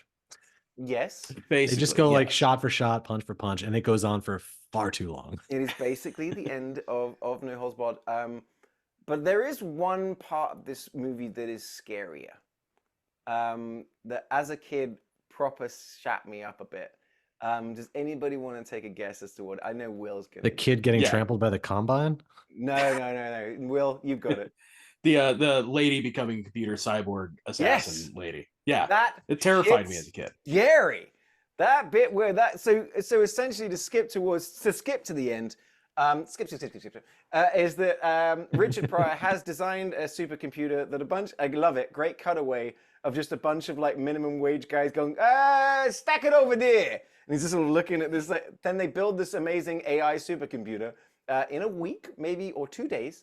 But then when basically Richard Pryor goes, you know, he's got an arc of, he's accidentally evil. He's being exploited in a way by Robert Vaughn. And by the end, he's like, no, I like Superman. And he fights back, but the computer fights back. And suddenly, and I love that it's not only AI, it can manipulate its wires to like, garrot you and things like that. But then it sucks in the sister. And it's honestly, very well done. That suddenly it's like the Wraith. She's getting bits of metal on her. Or like Suddenly she's got the scary eyes, and the AI computer is now controlling and I was like, that shat me up, man. Mhm. Like And the it's so scene in good. Evil Dead with the trees and the vines. You're like, oh no, it's very uncomfortable. But yeah, so like this movie has its moments. It Yeah, does. it does. I agree. It's got its moments with, like I said, Son of Will was saying is the Smallville stuff. Okay, that's kind of fun. The again, Superman fighting with himself. Okay, I like that. The scariness of the computer, but then it's all peppered in with what? You know, Yeah. just really like Utter nonsense. It's like two very different movies kind of mashed together. Yeah. Or three or four. I don't know. Yeah, like, it's just a mess. It really goes to show the difference a good director makes, because Richard Donner is an incredible director. Richard Lester is not. I mean, Margot Kidder, like Gene Hackman refused to work on this movie because he's like, no, you fired Richard Donner. You guys are idiots. Like, I'm not coming back. Apparently he changed his mind for part 4. But it really shows like the level of difference where like Superman 1 and then the Richard Donner cut of part 2 are extremely good. This is a massive step down. Refresh my memory what happens in Superman 2, because I only really remember the first one. Superman 2 is the one with Zod, basically. That's the one with the 3 Kryptonians come. So you get like a flash of it in the first one. They're in that they're in that piece of glass. They get broken out. They come in, and it's Superman versus the 3 of them. The 3 of them. Oh, that's the second one? That doesn't happen in the first one? That's what I mean. Everyone thinks that's the first one. The first one is you get the whole beginning on Krypton, which is a lot longer than people think. Then he comes to Earth. Suddenly he's there as Superman. You get the romance with Lois Lane, and then there's kind of like, essentially it's Gene Hackman tries to shear off California from the rest of America. Oh, right. It's the real estate plot. Yeah. And so then Superman he goes back in time by making the Earth rotate backwards. Which now, I'm with Will in that the Richard Donner version of the second one is very good, but he solves everything by doing exactly the same thing. He just backs time. And they shot these two back to back or at the same time? At the same time, yeah. Oh, okay. So that's why I'm confused. Like, yeah, they had shot 70% of the second one when Richard Donner was fired, and they brought Richard Lester in to finish it. And that's why like weird shit happens in that movie. Like Superman throws his S and it becomes a net. And I remember that. You're just watching it like, what? And so that's why weird thing is this stupid Eiffel Tower sequence in that movie. There's a lot of dumb things in the official part 2 that just don't work. And in Man of Steel, they're just like, well, we're just going to do this again. We're not going to bother fixing any of these issues. We're really going to double down. The dumbest joke, I think, and it feels so inserted into Superman 3, is the evil Superman straightens the Leaning Tower of Pisa, and you've got the two guys. I almost feel like when I was listening, I go, I don't think that guy is speaking Italian. I think he's just, like he's like Joey from Friends. Papa John's. Yeah. You know, it's like, yeah. It's like Family Guy and that shit. But it gets straight, and he's got this delivery of these things he's going to sell, so he smashes them. The very last joke of the movie is we get this callback. Good Superman comes, makes the Leaning Tower of Pisa lean again, and the guy goes, just give me the thing, and just starts smashing his shit up. But it's such obvious green screen. It's a lot of rear projection in this movie. It's weird. Yeah. That's the thing, is that like it's just, and also like Christopher Reeve landing always. He's like, ooh. He always feels it's like the fucking sequel doctor. That's like, once you said that, I'm like, oh yeah, of course. It's just, I'm gonna come in, punch this up, make it 10 times better. It's remarkable, like that this movie. What's gonna blow your mind even more is this movie is way better than part 4. Like part 4. Richard Donner did 4? Or no? No. But like, so part 4 that came a lot. The part 4's got a budget. It's a fraction of the budget of even the third one, and it's basically Christopher Reeve wanted to use Superman to make a comment on basically like the Cold War. So essentially, the quest for peace is Superman goes and gets all the nukes and throws them into the sun. Gene Hackman comes back because Christopher Reeve's like, look, man, I want to do something with this. Like Gene Hackman comes back because of Christopher Reeve, but it's got zero budget. I mean, it involves Nuclear Man, right? Am I right there, Will? So they get this guy, but it's a guy that looks. I want to say he's probably a wrestler. But he's got the voice of Gene Hackman. So Gene Hackman, okay, I've already gone too far. But quick, Ryan, make the face so I stop talking. But there we go. Yeah, but the fourth one was very much everyone came back because Christopher Reeve wanted to do it. So four. And they got this hot new this new young hotshot named John Cryer. Fresh off Hot of off hiding of out. Hiding Out. Yeah. Yeah. He's two for two. It's worth watching just for the train wreck of it. Like, it's a canon film. Like, the Salkinds didn't produce the third one; they had sold the rights, so it's got that canon flavor that I love so much. But it is not a good movie, and I feel bad because, like, as you're watching it, kind of like with part 3, you can see the good movie in there. Like, you're like, oh, if this had the budget and producers who were not cheapskates, this probably would have been the best Superman movie. And it's just, you could see element, like, there's glimpses of it being a really good movie. It's just all the movies have, like, at their core, are good ideas. Yeah. And what really kills it is budget, and bad directing is, like, what really hurts. And it made you hear that, James Gunn? Yeah. Everyone's being super cool about the picture. This is great. Okay, so this is a random, I mean really random, interesting fact. But the original title was Superman versus Superman. Now, of course, there's Superman versus Batman. So Superman versus Superman. But it's a terrible can title. you guess, considering the late 70s, early 80s setting of this movie, Will looks like he knows this one. All right, so can you guess who tried to sue them? Which other movie of this era the producers threatened to sue Superman? Oh, it's Kramer versus Kramer. Alien versus Predator. Oh. Yeah. They were like, oh my God, you can't, Kramer versus Kramer. They were like, no, there's no verses. Like, and so I love it. Like, eventually, Pierre Spengler suggested that Superman 3 would be a more sensible title, and the issue was drawn. Like, guys, I've solved the problem. Why don't we call it Superman 3? Fucking genius. You mean we call the movie after Superman 2, Superman 3? Give this man a raise. Think of this, guys. 2 Supermen? God. I'm surprised the reason. And there's already Superman 2. People think there are 2 Supermans in that. This one didn't have a subtitle? No. Superman 3, the one with Richard Pryor. Yeah. The funny one, in quotes. Yeah. And then Superman 4: The Quest for Peace is, like, the subtitle I add to every single movie ever. Everything is no holds barred, The Quest for Peace. Better movie. Oh man. Speaking of no holds barred. Oh, we're going to get there very quickly. So funny enough, so this movie, I was looking it up. So it was shot in Calgary. You know, like basically shot in Alberta. There were tax breaks and stuff. But there is one scene that even I'm like, wait a minute, because, like, it's other than that, all right, it's kind of looking New York, it's looking like Metropolis, but it's right after the bar scene. He's drunk and he flies off.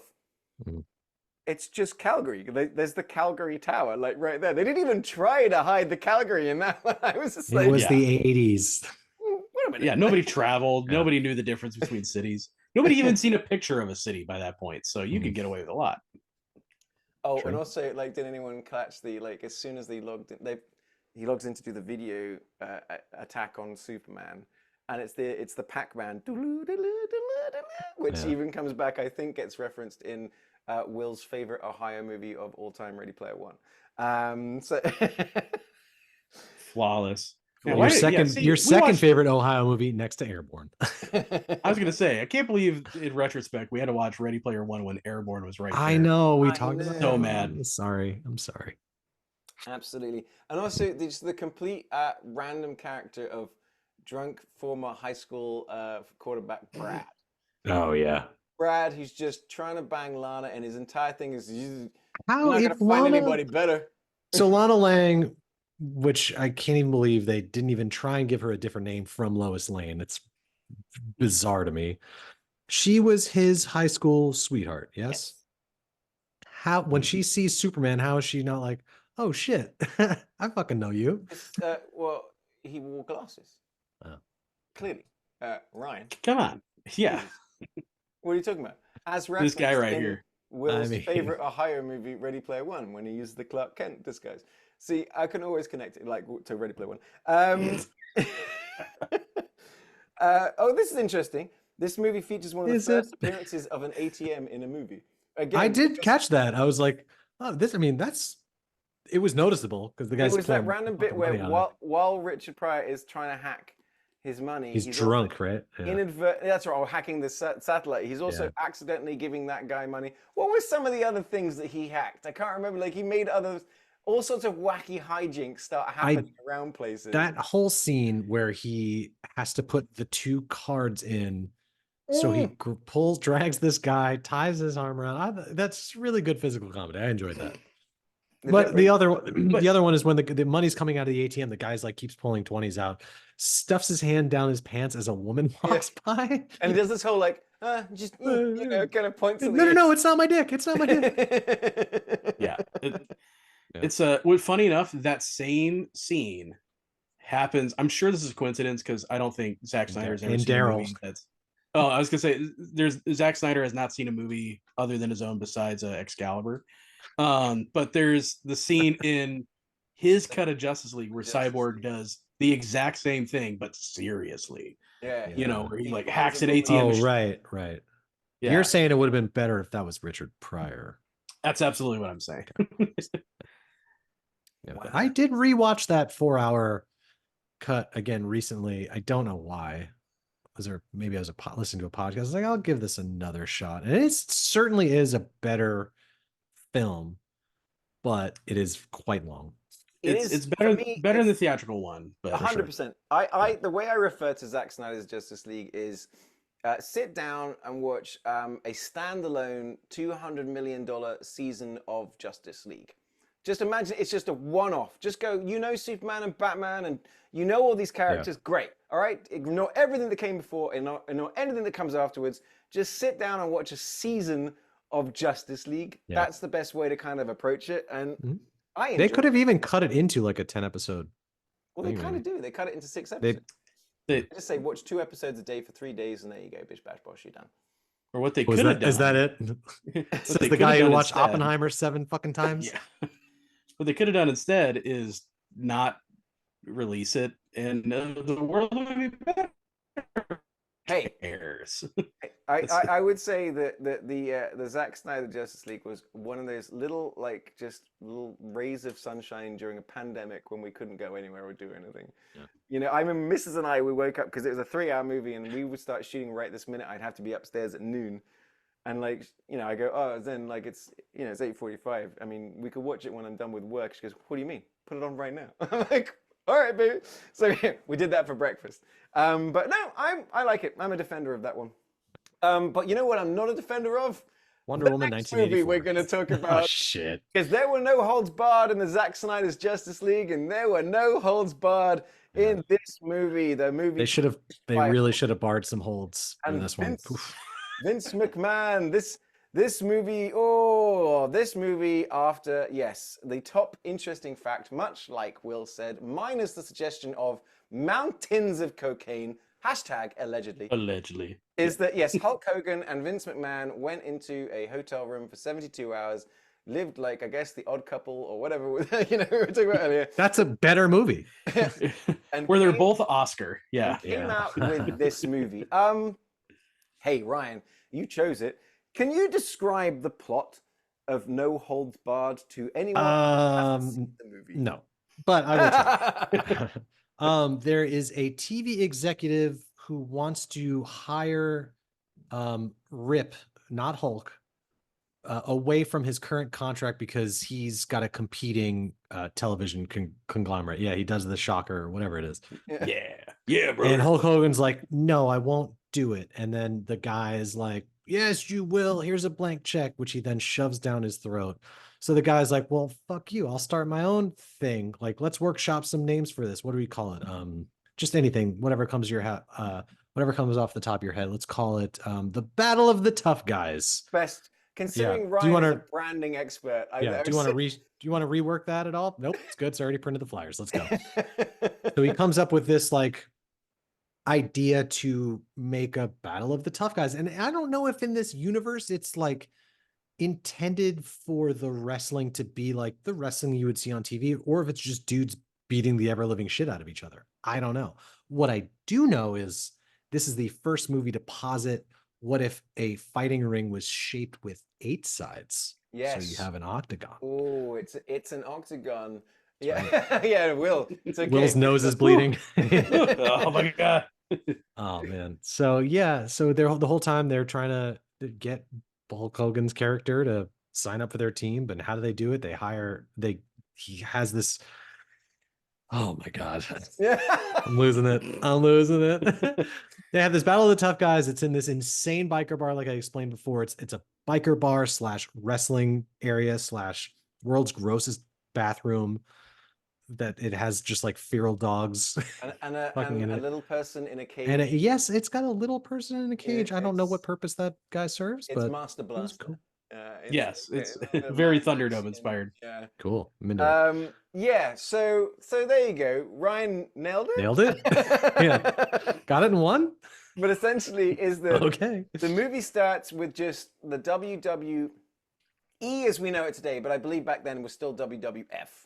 Yeah, because they're on the turnbuckles too, so I don't know if yeah, it's so confusing. so Hulk Hogan plays. So Jesse Ventura exists as Jesse Ventura, but Hulk Hogan exists as Mean Gene, Rip, not Hulk Hogan. Yeah. But he's essentially Hulk Hogan. He's got like like you said, he's got a particular like hand Can't thing. do it. Yeah, brother. Does everything essentially Rip the 'em. same that Hulk Hogan does. Yeah. And watching, it's very funny. But we start in World Wrestling, and then we cut to a boardroom, which I assumed was the TV place that runs WWE. No, For it sure. is the World Television Network, the lowest rated network in the world. Second year in a row. It's probably because the entire like OCP Corp, because Yeah. it is OCP but not ACP, is watching TV. And basically it's like saying is the head of OCP, played by Kurt Fuller, is like every time this guy is on, we are the bottom rated. We've got to come up with something.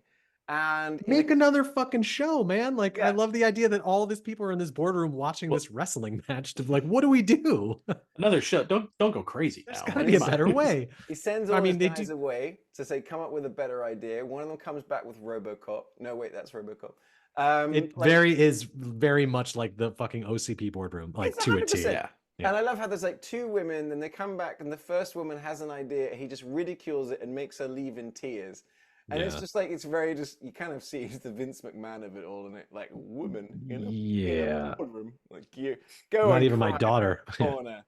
Um, Yeah, he says something really fucking nasty to her. And I was like, yeah, but ooh. then he starts getting worse. And he just starts slapping people around and things like that. But essentially, that they, with no explanation as to explain why, the OCP3 walk into the bar from Roadhouse. Roadhouse, yeah. multiplied by, as Ryan said, by a bit of Mad Max and a bit of tattooing and some else. Streets like of that. Fire. Yeah, it's And- on the same street as Streets of Fire. Yeah. It's right next Yeah. door. And it's essentially there's like a blood sport going on inside, or Hell yeah. essentially a fight to the death-esque kind of, well, last person standing, and it's just like, and then I do like some of the characters, like the waitress that's The waitress, like, it's always like you're looking- snorting like is Yeah. You're looking for she's like, if you're looking for the gay bar, it's next That's door. right, She's though. just- Yeah, right? because they Like- show up in suits, and Yeah. she's like, "Oh, You come must on, be a looking few for The Andy's Smarmy walking smarmiest here." fucking people. I love Yeah. it. It's across the street. But essentially, yes, they come up with this idea to take down WWF with the Battle of the Tough Guys, where they just find big tough guys and Yeah. called Lug Wrench or whatever, and Mm-hmm. these people just fight in the middle of the final scene of smelting factory. Terminator 2. Yeah. you know? Oh, yeah. Before that. And then it's Yeah. sort of like it's all set up like this is what's going on. And during the first fight of the Battle of the Tough Guys, which may or may not be happening live on television, is that Tiny Lister kicks down an entire wall,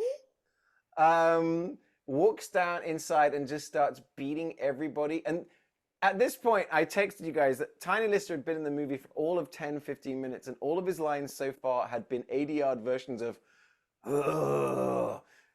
Everyone A lot of just grunting. growls. Yeah. A lot of In growling this in this. movie. Yeah. And then the only line he has in the first half an hour is when he's like, "What's your name?"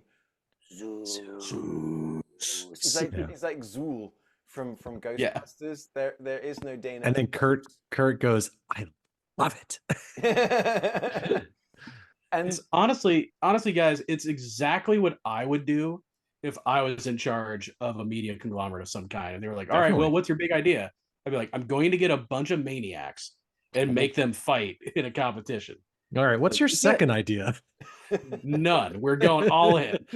I do like I remember this movie so fondly when I was a kid. I was like really big into wrestling at that era.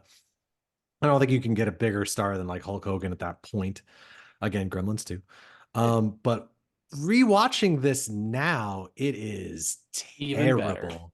Oh shit, yeah. It's not good because you have the whole thing like he's got his whole, I believe she is his like PR woman, like she's his marketing, or publicist, she's like marketing, an right? executive. Yeah, she's some sort of branding, marketing. Make like, sure you get my she's charity work in there. She's good. She's actually acting in this movie.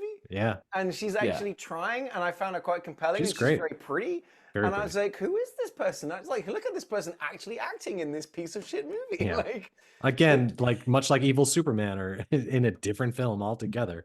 but also like Yeah. Kurt Fuller as well. He's just giving 1,000%. I'm going. Oh, like, yeah, a little Awesome. too much. But she's He's kind of sent he out. rules. She's sent out corporate espionage way to get Rip involved in some way, but she's supposed to seduce Rip, but Rip ends up seducing her by just caring about charity and the kids and, you know, building a wall and not trying to seduce her while at the same time wearing tiny red silk undies. What while really The sluttiest outfit he the could possibly sluttiest wear. outfit. Yeah, Yeah, I mean, butt total cheeks, total you know. smoke show. Total Yeah. smoke show. I mean, I love the bit where they go to his small town, which I have to assume is in Topeka, Kansas. I fucking hope. They go to the diner, the inevitable diner scene where she's like all prim and he's like, I'll pick the restaurant because they have this like really upscale dinner and he speaks fucking French for some reason. Everybody Well, knows he speaks French. Yeah, Yeah, I think he major said, air quotes. I think he says baguette escargot, Yeah. brother, and they're like, see, he speaks French. Much like the guy in Italy in the Leaning Tower of Pizza. It's Yeah. Pizza. Yeah. That was It's Hulk's like- dialect coach. But they Yes, go to this the- thing, and of course, these guys run in to stick up this small town Oh, brilliant. diner. And I said in the text thread, I was like, never bring a gun to a pie fight because that's all he does is like throws pies at these guys. It's fucking great. Just they find ways to work in, you know, some WWE style stunts and fights and things. And like it kind of works, but like I've seen when I was a kid, I was like, oh my God, this is so cool. It's great action before ever seeing like an action film. And now Yeah. it's not great. I do love mean- the limo chase sequence, which Yes. when he's leaving the headquarters of the World Television Yes. place. World Television Network. The evil OCP guy goes. So he's basically refused to be bought. And I give Kurt Fuller credit for getting angry and getting in the face of Hulk Hogan. Yeah. Yeah. I mean, mean, he's like Wow, did punching him, pushing him. Like you I for sure miscalculated that. thought he was going to break these Henry the 14th chairs, which I mean, what?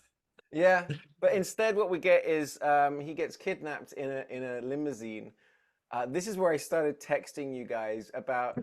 This is a movie that posits that Hulk Hogan's kicks and punches can derail this like. So He can rip a car door off, but he It can't get just- out. He basically Child locks are his weakness. crashes Topeka, Kansas, while this limousine's trying to kidnap him. That's got like James Bondian style like bulletproof things to seal him in, which then he breaks out of like the Hulk, like Yeah, not like that Hulk jump looks Hogan. cool. The Yeah, Hulk the from the show. Yeah, actual Lou Hulk. Ferrigno's the Hulk. Yeah, Lands on top of the thing and that's starts what that's from. starts off this whole fight scene. This movie is just fucking terrible. Yeah, it's. I mean, Terribly great. Yeah. it's still like it still put a fucking smile on my face. Like anytime, like back in the day, watching Hulk get into a fight, and he would do the move where someone would punch him and he would just do the crazy eyes, and it's just a lot of guttural noises in this film. Like, Yeah. it's so hot. I have to. Okay, there's two things I have to bring up, and this is great. First of all, this movie came out and debuted number 2 behind Indiana Jones and the Last Crusade. Fuck yeah, it did. That's like wow. But I just hell gotta yeah, read brother. you the first few lines. Now, I think we touched on this a couple of episodes ago, maybe the last episode, where I found like a really, really sarcastic review This is really good. So this is from the Philadelphia Inquirer's Desmond Ryan. For months now, Dustin Hoffman and Robert De Niro have been sitting in their dens nervously clutching their Oscars. They knew that an unprecedented challenge was looming to their preeminent standing among American actors, the arrival of Hulk Hogan in his first starring role in a movie. Rumor had it, and No Holds Bar confirms, that the great man would do a love scene and even essay an emotional breakdown of the hospital bed of his crippled brother. There is no limit to what the Hulk can do on stage and screen. I was like... Yeah. Hell yeah. He may one day Yeah, want to spot try on. Hamlet. Ooh. Spot on. I forgot about the whole blood sport injured brother thing until the like. Oh my Dude, god! I this called him. movie. His brother turned up, and I go, "Oh, hey, it's Dead Meat, his brother." Rip, I'm amazed that- rip. I'm amazed that he survived. Yeah, it's Yeah. like what's the other? Not Bloodsport is like. It's also like Kickboxing. best of the best. Doesn't best of Oh, the I best love have Best of some the sort Best. of like oh, you crippled my buddy? But yeah, Hulk Hogan's obviously not brother, or maybe it is his brother. I don't know. I was I trying don't to think figure out how are they going to get Hulk into this, and it's like, oh, we're gonna... You also get though, because he uses Zeus to like goad him into wanting to like. He's like, fine, I'll fight this guy. But you get the throwaway line from they're all sitting in Rip's mansion in Kansas. And they're watching the first fight on the TV, and his trainer, who may or may not be the trainer from Mike Tyson's Punch Out, I don't know. Not trying to stereotype, but he was basically him. He has a throwaway line. He's like, I know that guy. I used to train him, but I used to couldn't train him." control him. Yeah. Anyway, he killed a guy, and that went was to it. But I like how so Kurt Fuller's approach to try and get Hulk. So Hulk's just not having any of it. So he flies tiny lists. So Hulk is being charitable among the people. Hey kids, like stay off drugs, and he's hanging out, and everyone's just surrounding him. And I love this bit. It's to show that Hulk's a man of the people for everybody. Is that as this helicopter, the evil helicopter, comes down to land, Hulk's there holding a little white kid and a little black kid, and either arm is like racial harmony, brothers. And but that's where he brings like Zeus down and sort of just mouth off to him in front of everyone, and the kids are like, "No, fight him!" And Hulk Hogan's like, "No, I'm not stooping to this guy's level."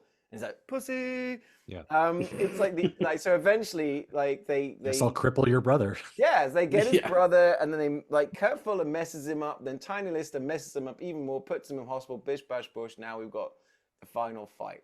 In the octagon, This brother. movie was written by 10-year-olds. It really is written by 10-year-olds. It is bonkers. To be fair, I got no credit on writing this film. I don't think anybody would It's give an a actual perfect credit for writing film. it. Yeah, then you get like that little bit of like the Running Man kind of thing. Like, there's just so many Jesse elements Ventura. of other movie. Ace Ventura. No, Jesse Ventura. He's Oh, the yeah. Running Man as I well. was like, yeah, I guess there's a little bit of Ace Ventura in there, sure. Yeah, I love that they got Jesse Ventura and Mean Gene Okerlund. But only in the there, just- beginning, right? They're Only in the Yeah, beginning. that's it. Yeah, they needed to be threaded more because. Jesse Ventura's like bead hair. Sure. Well, Oh, okay. I don't know what he's doing. That was his whole thing. But there's also like a ton of other wrestlers in this film. I just don't know any of them. Yeah, Mean Gene Okerlund, obviously. But that last fight scene, I do not remember it going on for so long. But you also, even before that, you get the Hulk Hogan mirror sequence, like the Bruce Lee movie where he's like throwing weights and he's seeing visions. Oh and yeah. just fucking fully enraged. This movie has it all, is what I'm saying. Does it all. The only thing that could make this movie better, Hulk Hogan fighting evil Hulk Hogan. Oh. Well, that would just be him fighting regular Hulk Hogan, like real life Hulk Hogan. Oh, right. Terry Bollea, sure, yeah. Yeah, who's just not as cool with racial inclusion as Rip'em is in the movie. Oh, can we talk about the stupidest line in the movie? I mean, when I say this, You're gonna have to Well, be there more isn't one. specific. Yeah. There isn't Yeah. one, so every Well- line is perfect. the point that this movie is definitely made for 10-year-olds is just it's the Dookie line. Oh, yeah. I was doing a run up to that. Yeah. It's delivered so expertly by the limousine driver, who's the final girl in this sequence of Rip, just decimating henchman after henchman. He throws them into the car, over the car, through the car, rips the car door off, lifts the guy out.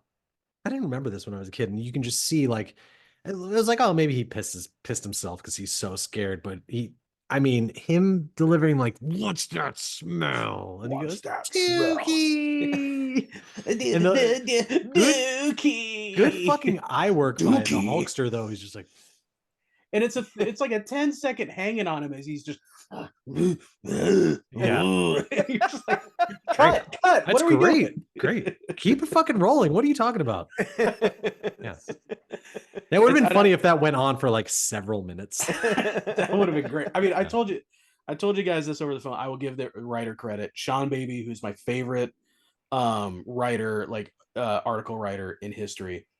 People who read IGN and way back in the day know this guy. But he was talking about this movie, and his quote is, "This movie is hard for me to watch, and I have to take medication for my Hulkamania, so the California state government will let me near shirts." Like, and he writes extensively about this movie as like, even me, like somebody like Sean Beebe is probably one of the most prolific writers on wrestling and UFC ever, and he's like, yeah, even me, like a super fan, this movie is bizarre and just a total like outlier, like strange. It got kind of like interestingly dark. Like Joan Severance, who's the the marketing person who's sent off to be the honeypot, who refuses to do it. So she first gets roughed up by Kurt Fuller, like literally backhanded. So she's got a bruise on her face, and then. Correct me if I'm wrong. They send two guys to rape her. So remember the Hulk turns up and stops what is currently like about to be a sexual assault. Yeah, and then puts that guy on the front of a bike. By the way, that was all Hulk Hogan. You could tell. Oh yeah, there was some dangerous bike stunts going on in this particular. Movie. I believe the phrase you're looking for is "hell yeah, brother." But like, yeah. Then I was like, well, that's kind of dark, because this movie it's ripping off all these other movies just worse and making it kind of PG-ified, but at the same time, it's trying to do The Running Man, it's trying to do RoboCop, and it's trying to do Bloodsport, and it's trying to do everything else, but doing all of it worse. On a budget. Well, it's like, it wouldn't surprise you that Thomas J. Wright, the guy that directed this movie, directed a lot of TV, like X-Files and Firefly. It very much looked like a TV, a slightly larger budget TV show versus a film, like a movie. It's like a feature length version of Knight Rider, the movie. Yes. But I remember enjoying this movie so much when I was a kid. Just because I love the Hulkster, and it's not a good movie. It's not. It's very shitty, very cheesy, very over the top, but not as good as Over the Top. Which is another. It's not a good movie. It's a perfect movie. It is amazing. I love this film. Well, when I said I was going to pick this, you literally fell out of your chair. Yeah. He ripped his shirt off. Yeah. There's more. So once the brother gets messed up, you get the Rocky 3 montage. But all that I love that all that Hulk is doing is, while always in the same outfit. So does he just take his brother? He only has like 3 outfits. Yeah. It's one day of therapy, physical therapy to try and get him. And his brother is there like crippled, trying to, come on, brother, come on, you can do this. And it's cut with Tiny Lister like punching breeze blocks and making them explode and all this kind of stuff. Yeah. It's awesome. What's your point? I love that. And then absolute classic World Wrestling thing of, like, oh no, Hulk's lost, he's been choked out, but then he looks at his brother, and then it's like in the crowd gets the earth. His pinky moves, and his brother's pinky flickers, and he's like, that's it, I got it. And then you get Tiny Lister like going up into the crowd and heaving people. Like, the brother falls out of the wheelchair and tries to grab his leg, and then he like probably breaks his spine. I don't know. It's a very graphic thing. He's throwing women and heaving people downstairs. And this, I guess I'm saying, this fight scene goes on. It's like, it's almost in like a They Live kind of stretched out thing. It just goes on for so long. And it's not an entertaining fight because it's just, it's like a wrestler. They're just going punch for punch. Yeah. So the choreography is kind of sloppy. And then he throws him off of, he does his move, which is just clobbering him. The hammer punch, yeah. It's double hammer Which punch. is And a so, cumbersome move, I think. and so Not effective at all. the whole thing is that so Kurt Fuller, OCP bad guy, is basically like if Tiny Lister beats him, then boom, we've got the champion. But if Hulk Hogan, if Rip beats him, then it's the end of toughest guys, because now the WWF champion is going to be champion of the Battle of the Tough Guys. So as Hulk starts winning, the guy He's starts destroying. ripping all the wires out to prevent the broadcast, which actually kind of works. Yeah, There's no you cell would phone think button. the ratings would be through the roof for this, and Right. solve both of your problems. Like at this point, you've got Zeus. Why do you need the Rip? Like this guy's way better. And I was there, it's kind of begging the question as to why is he doing this, and it only becomes clear in the last few moments that, well, the bad guy has to die, but we can't have Hulk Hogan kill him. Yeah, So why don't we he's have electrocute him himself? accidentally kill himself? Yeah. By Happens, electrocution. happens to the best of us. Flawless logic. Yeah. But like, I'd never heard of this movie. This movie was an $8 million budget that made about $16 million. It debuted, like I said, number 2 behind Indiana Jones. But I don't think this movie made it out of North America. I don't remember hearing about this movie. It was a complete, like 'cause when they you didn't- guys are talking about, like, what the hell are you guys? Did they not have good movies in boarding school? Right. I think it's because most of the world holds are barred, and so because of that, it's just you can't release a movie where the You can't just be bars are walking around barring holds, man. Yeah, it's just uncouth in the rest of the world.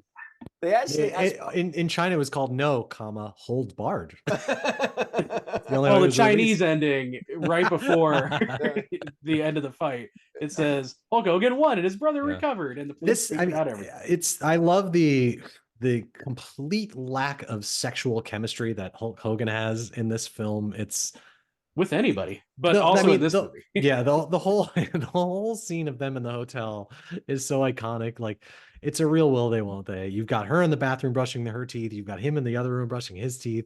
You get the scene where, which I mentioned this, like didn't clock when I was younger because I just didn't. I was fucking 8 years old. I the just didn't aggressive understand masturbation scene. the aggressive masturbation scene. But then she like peeks because you hear it squeaking and you're like, I mean, it's so clearly what it's meant to be.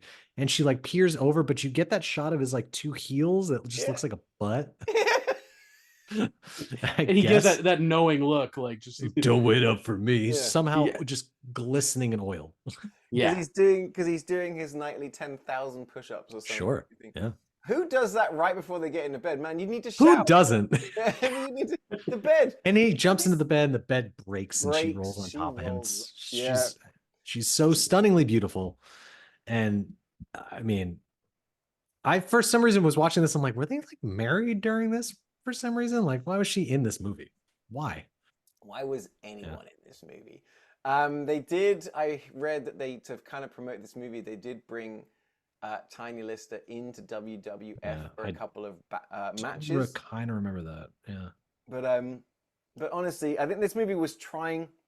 There's a couple of shots right during the fight, slow motion and sweaty and stuff. And I guess I said they were like, after having Hulk in Rocky 3, decided to try and make a WWE Rocky movie. Yeah. Even to the point that when the movie ends, it's such a Journey ripoff kind of literal rock Yeah. song Oh my talking about the God. movie you've just seen. Like, Yeah. oh my God. When the end credit song is the title of the film and the lyrics are also that title, you know you got a fucking banger on your hands. Hell yeah.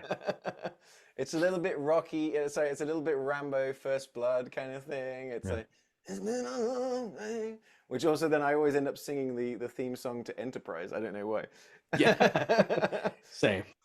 Quick, make the nerd face. Yeah. But yeah, this movie, yeah, that's definitely gonna become the T-shirt.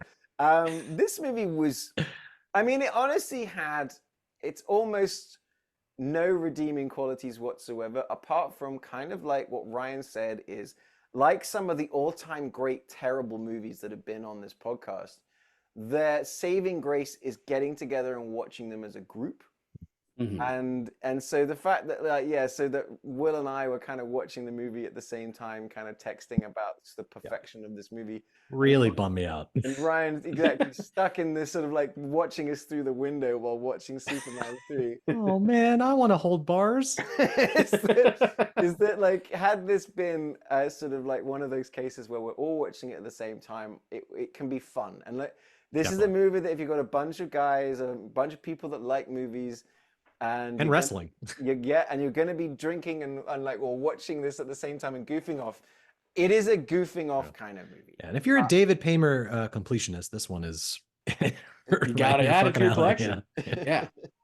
But in all honesty, if you are one of the people that likes to take our movie recommendations and run with them, don't watch this movie by yourself. I'm trying to think, what was the other Hulk Hogan movie? Is it Mr. Nanny? Yeah, where he's got to protect the kids, but then there's like a kidnapping thing. Am I remembering that right? I think that's Mr. Nanny. Suburban Commando is the one where he's kind of like a cyborg. And that's because he's Lloyd. Suburban Commando. Isn't he like an alien? Yeah, Mr. Nanny fucking rules. I love that. I remember. I think I saw Mr. Nanny in theaters. Hell yeah! Which is true and terrifying at the same time. It's the best genre of movies, which is big muscly guy looks after kids. Like that's it's a classic. Yeah. It is a winner. So here we go. Let's go through it. So we've got oh my god. So Rocky 3, he plays Thunderlips. Yeah, sure does. No Holds Barred. Gremlins 2, he turns up as himself. 1991, Suburban Commando 93, Mr. Nanny, and Thunder in Paradise, which went direct to video and spawned like 3 seasons. TV show. Watch that TV show. Yeah, it's Hulk Hogan with his boat that can go super, super fast. Hell yeah. He's in Spy Hard with Leslie Nielsen. Love it. He also turns up, so I'm looking through, so he's in a few things here, but like Muppets from Space, he turns up as himself. The worst Muppets movie. Ironically, he turns up in the movie Little Hercules in 2009 as Zeus. So it goes full circle. Huh. So he's defeating Zeus and then playing Zeus. Outside of that, he's always just playing himself in video games and TV shows. The thing is, though, it's kind of like you're saying, Ryan, is that when we were kids, there was almost no one more famous than Hulk Hogan. You know? No, I mean, he was the Rock of our day. It's just that was the thing. I mean, he was just a household name. Like that wrestling was. I mean, when I was a kid, wrestling was so huge. I mean, it still is, but that was like my era of my introduction to wrestling. Like I had the Hulk Hogan wrestling buddies, and I had all the action figures and stuff. There was no one bigger than the Hulkster, except for maybe Rip. Which it's the only way. This movie is. If Ultimate Warrior had run in at the end and helped Rip defeat Zeus, then there we go. We're off to the races. This could have been like if they really leaned into like this movie tries to. I know I always say this, but this movie definitely tries to be way too serious for how silly it is. Like I think if it was billed more as like an action comedy, it could have been. I mean, I guess it tried to be, but it could have been a much more cultier classic, I guess. Yeah, I think it's just. Yeah, I think the culty classic element of this movie comes from in every moment before you ask the question, what or why, you picture Hulk Hogan and Vince McMahon with a Scarfacian level of cocaine in front of them. And it's just Rip a line. And then that's why it's called That's why his name's Rip. Yeah, for sure. Then, obviously. Yeah. What do we call this guy? I don't know, Rip. Oh shit! There we go. I got it, brother. Yeah. Every line of this screenplay was accompanied by a line of cocaine, and then it makes sense. You know, and it's the only real way to fully explain this movie. Now, there's no other wrestler at the time that was as charismatic that could be like a leading star other than Hulk Hogan. Like no other wrestler, not until much later where you get like The Rock and Stone Cold and John Cena, like sure, but there was no one as charismatic as him at that time. Bonesaw is ready. But still, you couldn't bring in see the him as Macho a leading man. Yeah. You know? Yeah, I couldn't exactly, I don't think I could survive an entire movie of Macho Man being Macho Man. Oh yeah. I could. He's just like, he was always just like, he just like, all the veins in his body are just pumping at all times because he's putting so much effort into that voice. Yeah. But guys, as much as I'd love to talk about the amount of cocaine that was required to make No Holds Barred, what we need to do Allegedly. is to allegedly is to get into the meat, potatoes, and cocaine of these movies to figure out which one is going to represent Kansas as we approach the end of season 1, where we are going to have a bracket to decide the ultimate champion most American movie of all time.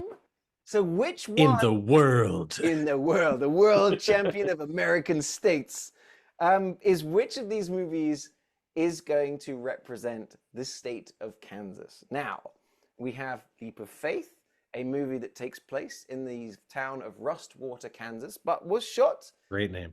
in, yes, it is great name. It was like, it's just brilliant. We both chuckled about that when we saw it on the side. But it's actually shot in Texas, but it does get into the small town of it. It does get into the farming community of it. It does get into the sort of like the religion and the breakdown of the society. Okay. Not enough wrestling. Not enough wrestling. Right. Then we have Superman 3, which does take place in Metropolis and things like that, but does have the meat of the story is about Superman going back to Kansas, where he's from, to go back to high school. We get the cornfields, we get the combine harvesters, we get the small town vibe feel again, and then there's Slightly more wrestling. Yeah. And then there's No Holds Barred, a movie that Mhm. apparently shot in part in Topeka, Kansas. The end. The movie equivalent of a raging hard. Yeah. So I don't know if I'm going to get any argument from you guys about this, but I'm willing to say that No Holds Barred is. Yeah, I gotta. Yeah. I was just saying we gotta eliminate No Holds Barred because that I mean that movie isn't it really set anywhere. There's we no. tried so hard. We were all It's set like, in our hearts. we were looking Yeah. for license plates or anything, or just even this. If someone was eating a piece of corn, I would have been able to give it to this show. But no, I'm going to say No Holds Barred has got to go because like. Yeah. The Kansas of it is just to save on budget, for that's where it was shot. But they didn't give us any Kansas. Yeah, and shame on me for picking this beautiful No. treasure of a film. No, perfect. From half court. This is awesome. All right, No Holds Barred too. So if you've got any Yeah. arguments, we're gonna put No Holds Barred on the side of this one. But I'm willing That to one's sort tapping of out. like is that Superman 3, though shot in Alberta and Calgary and things like that, what it does do is it does lead into like, I wish they'd almost leaned a little bit more into Clark's apparently well-written article because Mhm. because Right. Lois says it's great, and we get this little bit about just the prettiest girl in school is still the prettiest girl in school. We do get that little, just that who Clark was kind of thing, and it's to do with Kansas versus Leap of Faith's kind of exploiting the people of Kansas. So go, guys, go. I'm intrigued to see where we start, where we end up on this. I mean, you definitely. Leap of Faith could have been set in any kind of small rural town. It could have been in Texas or like just anywhere across America. Whereas Kansas is so intrinsically in the DNA of Superman that I don't think you could really argue that you can't have Superman without Kansas. Right. It's the Or vice fact versa. that he lands in Kansas and he gets Yeah. raised by Jonathan and Martha. Martha? Why did you say that name? Is that Careful when you say that name. That's like Beetlejuice. You can't say that he does. Ben Affleck just appears and beats the shit out of you if you do. Is that My dream. you're not wrong about that. It's because it's kind of like going back to the nerdy of it all. But like I was saying, is that Superman is is the scariest person in the whole universe. Basically, is that the only reason that he is the way he is that he landed in small town America and was raised by two good people who raised him to be a good person.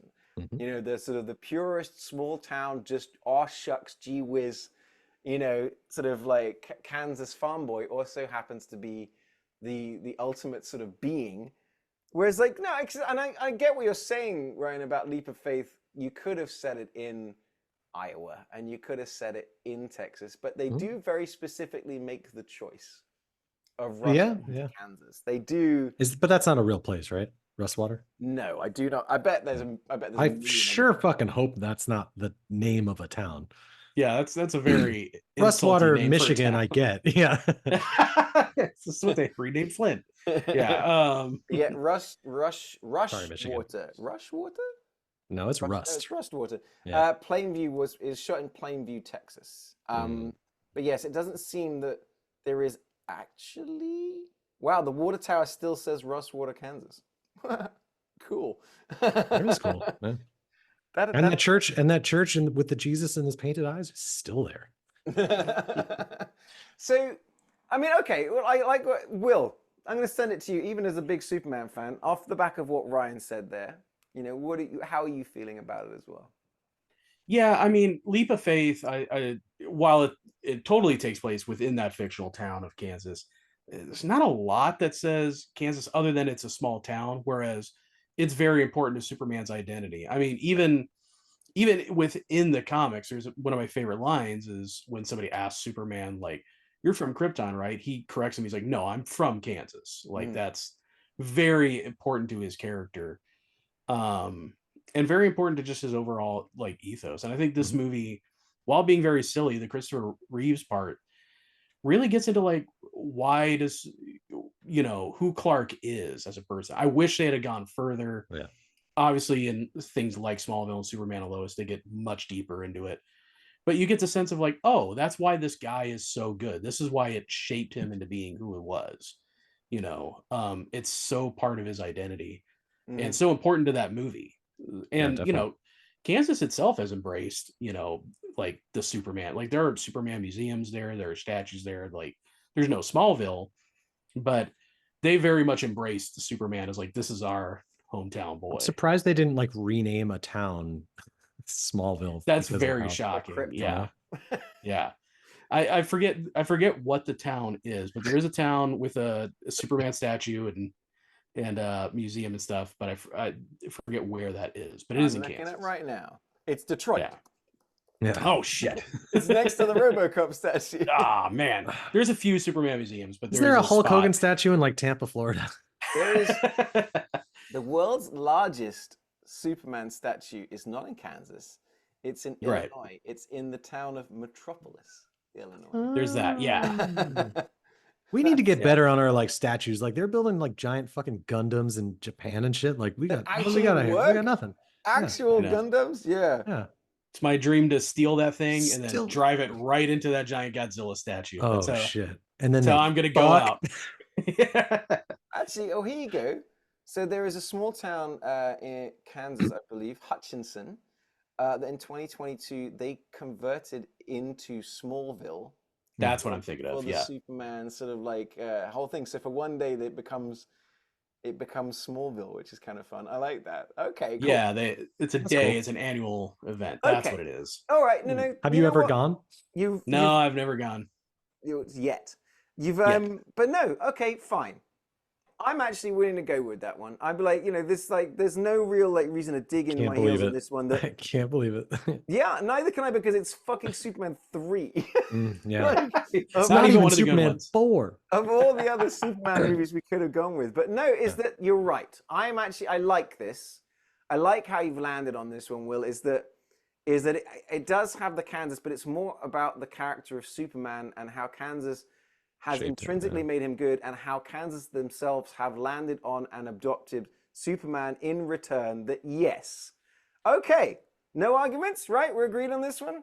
This is so bizarre. I cannot believe it. But yes, we are deciding that the movie to define the state of Kansas here on the United States of movie, at least until we watch the first Superman movie, is going to be or any other movie. Superman 3, 1983 Superman 3, directed by Richard Lester, starring Christopher Reeve, Richard Pryor, Annette O'Toole, Robert Vaughn, and others. It's interesting though. I like this. I'm actually not bothered by this one. I'm quite happy about it. I'd be interested to see how it's going to handle whoever they go up against in our draft, in our March Madness almost that we'll be having to decide the super world state champion of the world states. But it does bring. We'll keep working on the title. Yeah, we'll workshop that. But the thing is, though, when it comes to other movies that we could have chosen for Kansas, I think Kansas is going to be pretty pissed.